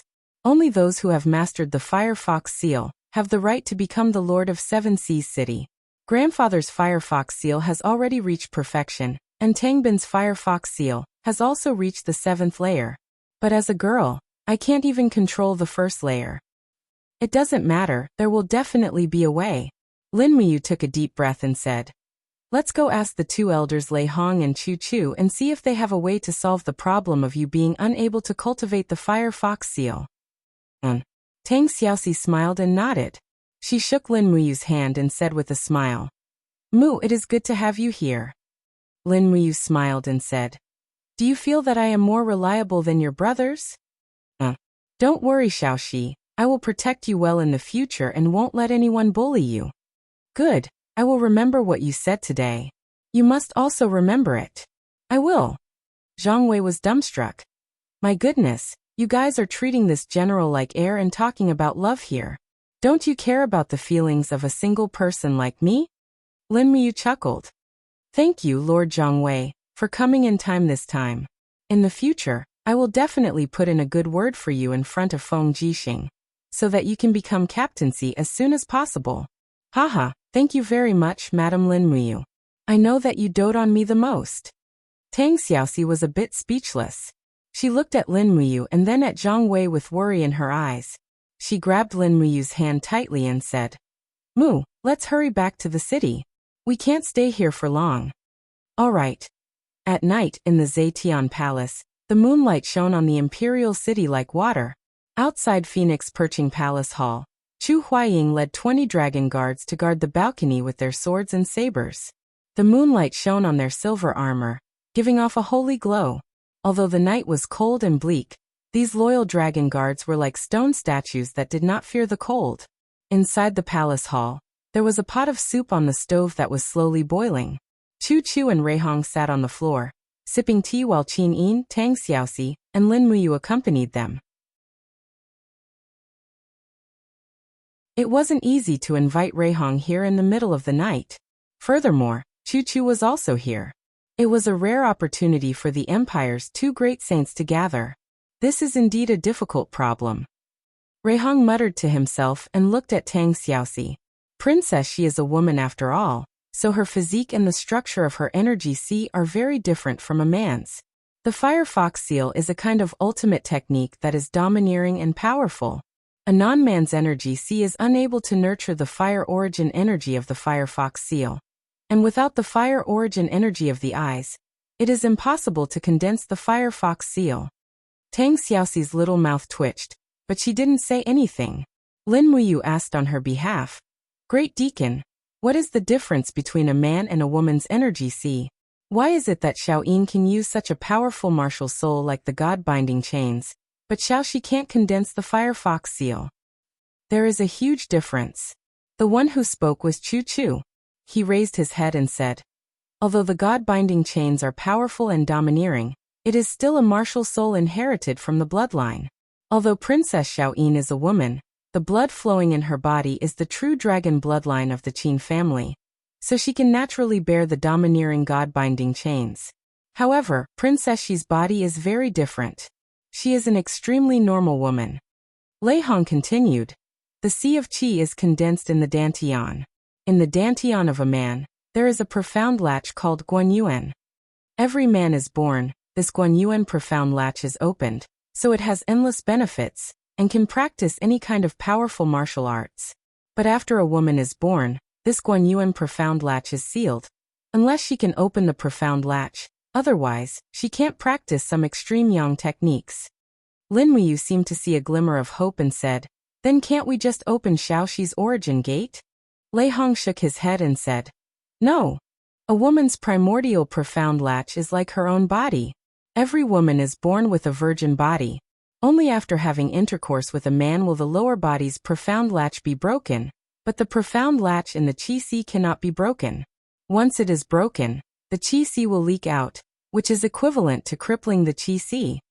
Immediately, the faces of Qin Yin and Tang Xiaoxi turned bright red. Lin Muyu was speechless and said, The metaphor of a virgin body? It can't be that melodramatic, right? Grand Deacon, don't tell me that the only way is for Xiaoxi to open the profound gate with a man. Lei Hong glanced at him. In your dreams. Even if that's the case, it won't help. The only way is to open the profound latch and protect Princess Xi's sea of Qi from leaking. Otherwise, even if the profound latch is broken, once the sea of Qi leaks, she'll be as good as crippled. Then is there any other way? Lin Muyu was a little anxious. Chu Chu smiled slightly and said, Little Lin, why are you so anxious for Princess Xi? Lin Muyu said, Chu, you don't know, but Tang Bin of Seven Seas City is overbearing. If it wasn't for me and Zhang Wei today, I'm afraid he would have forcefully snatched the Tang sect iron token from Xiaoxi's hands. So that's how it is. Chu Chu stroked his beard and a glint shot out from his eyes. Seven Seas City is indeed a huge variable in the empire. There are more than 200,000 soldiers stationed in Seven Seas City. They are strong and have many strong generals. Tang Bin, Tang Lu, and Tang Tian aren't easy to deal with either. Currently, Duke Lan is still alive and can stabilize the situation in Seven Seas Province. But if he leaves one day, I'm afraid there will be chaos in Seven Seas City. As he spoke, Chu Chu looked at Lin Muyu and said, You did the right thing by helping Princess Xi seize power. This way, Her Highness will have Princess Xi's help when she ascends the throne. Otherwise, when Her Highness Xiaoyin ascends the throne, the empire will be in chaos before her wings are fully grown. Qin Yin was stunned. Father's body is still healthy. It won't happen. Chu Chu shook his head and said, Her Majesty's wind-cold physique is getting weaker by the day. Xiaoyin, why are you deceiving yourself? You're the heir to the throne, and one day you'll be in charge of the empire. There are some things that you should plan ahead of time. Reham and I are still alive, and we're still able to contribute to your Highness's empire. However, if one day Reham and I are gone, your Highness can only rely on your peers like Ayu, Feng Jixing and Princess Xi. Qin Yin's eyes turned red. Chu, I understand. Lei Hong stroked his white beard and said with a smile, Chuer, don't scare Her Highness. It's not that scary. I think that although Her Majesty's body is weak, she can at least continue to be on the throne for another 10 years. Moreover, you also saw that Her Majesty conferred the titles of Wind, Rain, Thunder, and Lightning generals yesterday. In fact, it is to help Xiaoyin cultivate her own generals. Feng Jixing, Lin Muyu, Qin Lei, and Chu Huayin have limitless futures. With the 4 of them, the empire of the Qin Empire will be half-stabilized. Qin Yin blinked her eyes and looked at Lin Muyu. She suddenly asked, Brother you will always be by my side, right? Lin Muyu was stunned. Looking at Qin Yin's beautiful face, she couldn't help but feel a little flustered. She nodded and said, Yes, as long as Xiaoyin needs me, I will not leave her. Qin Yin smiled sweetly, and she had a beauty that could topple all living things. Lei Hong frowned and said, It seems that the matter of helping Princess Xi regain the position of the successor of Seven Seas City is imperative. Forget it, forget it. Her Highness Xiaoyin, please allow me and Chuer to read in the library tonight. How about it? I want to read the ancient books in the Empire's collection. Perhaps if I'm lucky, I can find the method to let Princess Xi cultivate the Firefox seal. Yes. Qin Yin nodded heavily. I will write a document in a while, and let the officials in the library let you in. Lin Muyu said, Shall I go with you? One more person means a little more hope. Lei Hong nodded approvingly. All right, then you will go with us. Qin Yin and Tang Xiaoxi looked at each other and smiled. Thus, they didn't even need to write the document, and decided to go together late at night. The 5 of them were also destined to spend the night in the library. Late at night, there were a total of 10 stoves in the library to keep warm, but it still couldn't stop the cold wind from blowing in through the cracks in the door. Lin Muyu sat among a pile of ancient books and flipped through them one by one. After entering this world for so long, she basically knew the words of this world, so it wasn't difficult for her to flip through them. Qin Yin and Tang Xiaoxi lit up the oil lamps and sat at the table, reading the ancient books under the watch of the maids. As for Lei Hong and Chu Chu, they were constantly wandering among the books, their brows furrowed. Outside the library, Chu Huaying and the other 21 dragon guards were still waiting outside. The moonlight was cold, and frost appeared on their shoulders, but no one moved. They still stood majestically in the cold wind. All they could do was use their vital energy to resist the cold, but how could the strength of a human body go against nature? In the blink of an eye, all of their faces turned purple from the cold. When the first ray of sunlight penetrated the clouds and landed in Lanyan City, Chu Chu's slightly excited voice came from the library. Found it. I found it. What is it? Lin Muyu flipped over and rushed over with Qin Yin and Tang Xiaoxi. They saw Chu Chu holding an ancient book in his hand. 3 words were written on the cover. Jin Pingmei. Lin Muyu's face immediately turned purple. Chu, did you take the wrong book? No, it's this one. Chu Chu smiled and said, we might have to rely on you to break Princess Xi's hidden latch this time. What do you mean? Jin Pingmei is a level 10 herb. Combined with level 9 arhut fragrance, it can be refined into a level 10 medicine called the Perfection Medicine. Do you know about it as a medicine god? Chu Chu's face was full of excitement. Perfection medicine. Lin Muyu was shocked. Chu Chu continued. It is said that 5,000 years ago, after the great Emperor Crimson Phoenix ascended to the throne, he visited the mortal realm and found a peerless beauty called Chu Rong. However, Chu Rong was no longer a virgin. So the Crimson Phoenix Emperor ordered the world-famous medicine god to create a medicine that could restore a girl's virginity. This is the perfection medicine. We can also use this method to open Princess Xi's origin profound latch. Lei Hong and I will use our sacred domain power to protect her Qi from leaking. In this short period of time, Princess Xi can cultivate the first level of the Firefox seal and drink the perfection medicine immediately. This way, Princess Xi might be able to cultivate the Firefox seal. Lin Muyu was dumbstruck. He had no choice but to write the word convinced. He rubbed his eyes and said, "All right then, we'll immediately search for the Jin Ping Mei and the Arhut fragrance. Damn, this Crimson Phoenix Emperor is also a Virgo with a severe virgin complex. People with OCD really can't afford to hurt him. All right."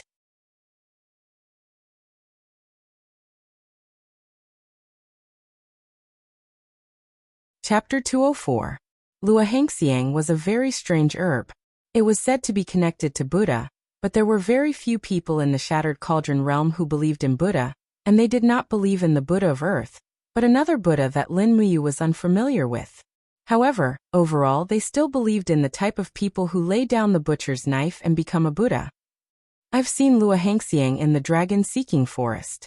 It's about 2 days' journey from here. Chu Chu nodded and said, "So, I'll go find Lua Hangxiang. Lei Hong, you stay in Zetian Hall for a few days and protect His Majesty and Her Highness. How about that?" Lei Hong nodded and said, "All right, then what about the Jin Ping Mei?" "There's no need to look for the Jin Ping Mei."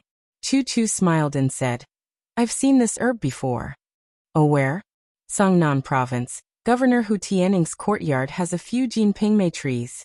It's winter now and the plum blossoms are in full bloom. It's the best time to collect the Jin Ping Mei." Chu Chu thought for a moment and said, "We'll send someone to Songnan Province's Five Valleys city to find Hu Tianing." "Who should go?" Lei Hong asked. Tang Xiaoxi volunteered and said, "Let me go."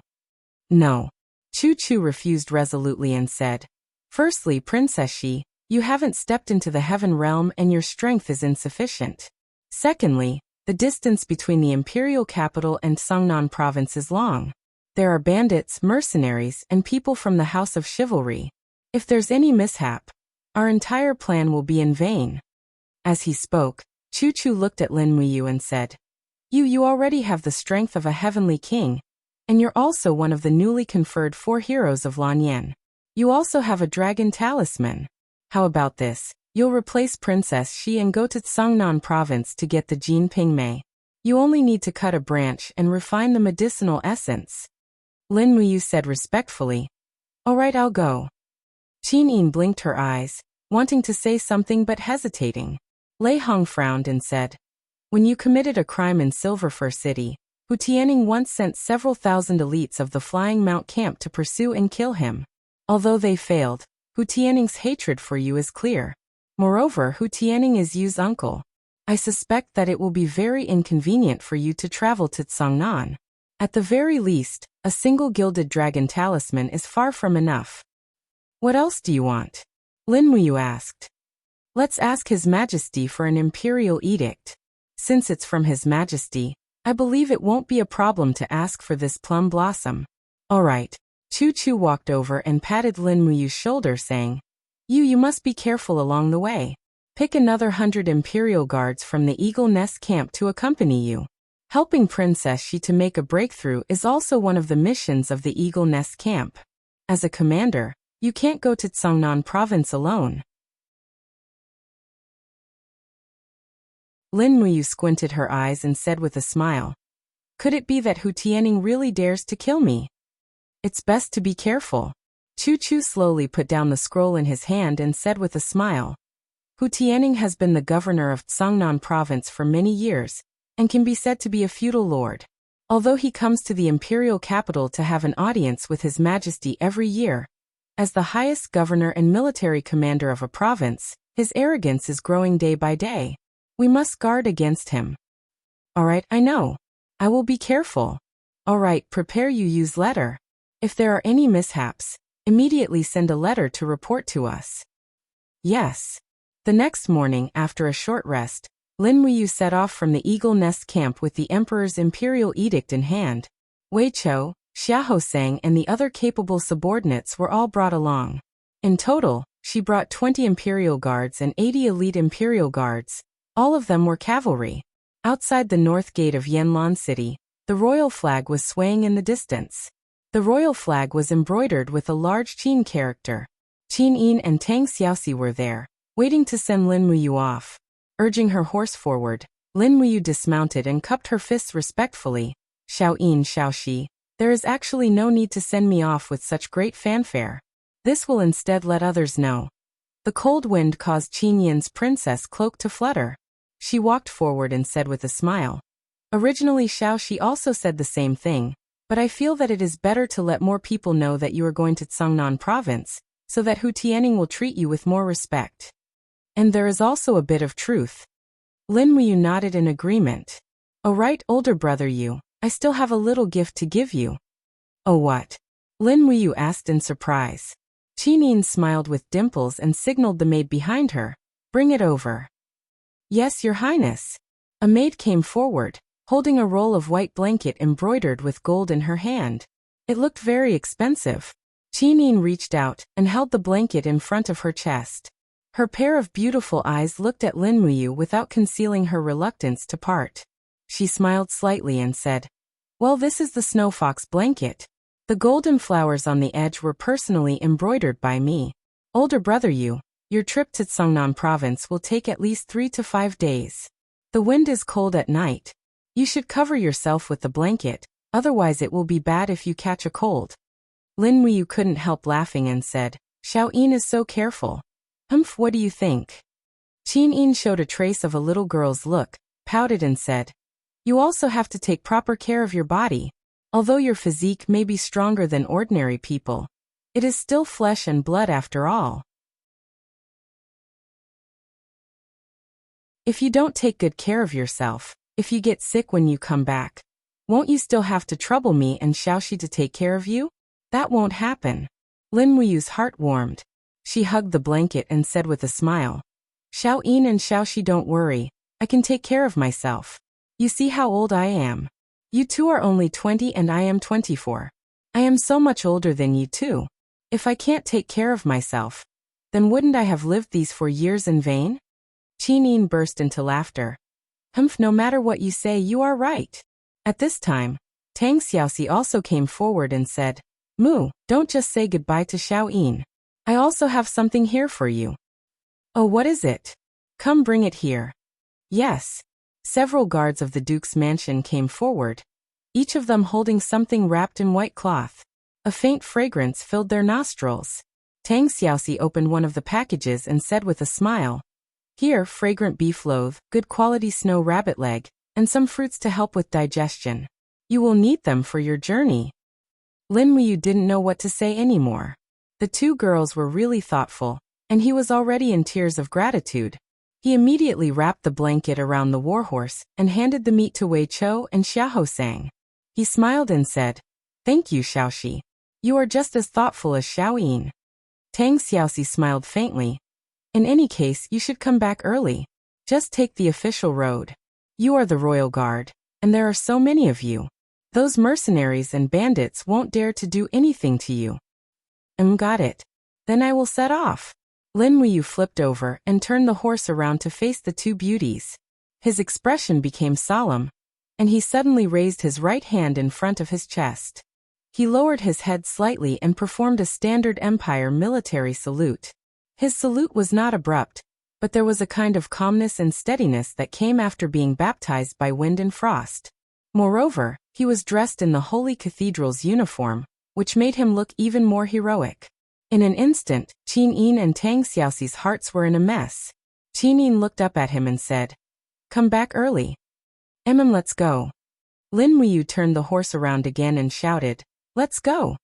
The war horses neighed, and the sound of hooves gradually became louder. In the blink of an eye, the group had already left Lanyan City. When Lin Muyu and the others disappeared into the horizon, Qin Yin suddenly let out a faint sigh for no reason. She felt a sense of loss in her heart. She reached out to hold the Ziyin sword, and felt the fiery holy power coming from the sword. She could not help but feel a warmth in her heart. She smiled and said, Xiaoxi, let's return to Zetian Palace? Tang Xiaoxi looked into the distance and pursed her red lips. She flipped over and mounted the horse, following Qin Yin. They galloped along the official road. After dusk, there were fewer and fewer people on the official road. Wei Chou asked as he galloped, My lady, there is a post house 10 miles ahead. Should we rest there tonight? No need. Lin Muyu held the reins tightly and said, Continue on our way. We will set up camp and rest at 9 o'clock. Yes. Time passed slowly. The sky was already filled with stars. Not long after, it would be 9 o'clock. However, they were in the middle of nowhere. Lin Muyu raised her hand and said, We will set up camp next to the forest and rest until sunrise tomorrow. We will set off immediately. Yes, my lady. The group dismounted one after another. The soldiers of the spiritual medicine department began to cook. Lin Muyu tied up the warhorse and fed it some fodder. She then carried the dragon spirit sword and patrolled around the area to check the terrain. However, it was quite barren here. There were no traces of beasts, let alone humans. This night was destined to be very peaceful. Well, peace was better than anything else. After eating, Lin Muyu leaned against a corner of the tent to rest. She was covered with the snow fox blanket that Qin Yin had given her. She immediately felt a faint warmth in her heart. Qin Yin and Tang Xiaoxi were both attentive girls. Moreover, they were so good to her. What should she do? Although Lin Muyu was not very sensitive to feelings, she was not stupid. She had to make a choice. On the side, Xia Hosang was sleeping soundly, snoring like thunder. After some time, Wei Chou suddenly opened the curtain and walked in. His expression was solemn. He pushed Lin Muyu's shoulder and said, My lady, wake up. Is it morning? Lin Muyu asked. No. Wei Chou lowered his voice and said, Our people found traces of a group of people 5 miles away. There are around 200 people, and they are heading straight towards our direction. They will arrive within the time it takes for an incense stick to burn. Oh, did you see who they are?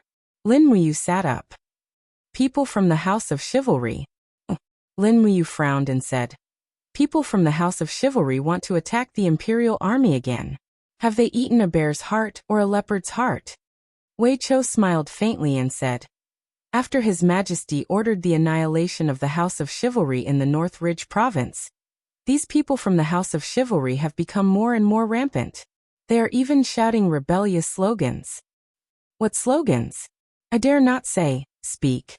They say, His Majesty is a tyrant and a fatuous ruler. The Imperial Army is just a group of loyal dogs that should not exist in this world. Is that so? Lin Muyu narrowed her eyes. Naturally, she knew what the House of Chivalry was like.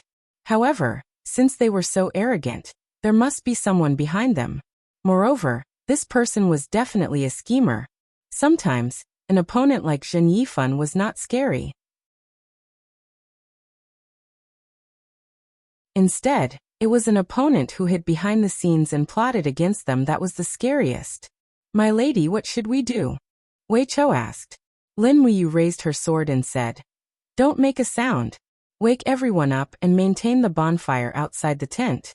Everyone is to hide in the forest on the east side. When the people from the House of Chivalry come, we will kill them all. Yes. Wei Chou's eyes were filled with excitement. You're tuning in to the Li Mei's Sword of Destiny YouTube channel. We're so grateful for your support, and don't forget to subscribe to join us on this incredible journey through captivating stories. Your generosity through donations truly makes a world of difference, as it's the primary source of revenue that allows me to expand and enhance this channel for you. Thank you from the bottom of my heart for being a part of this adventure.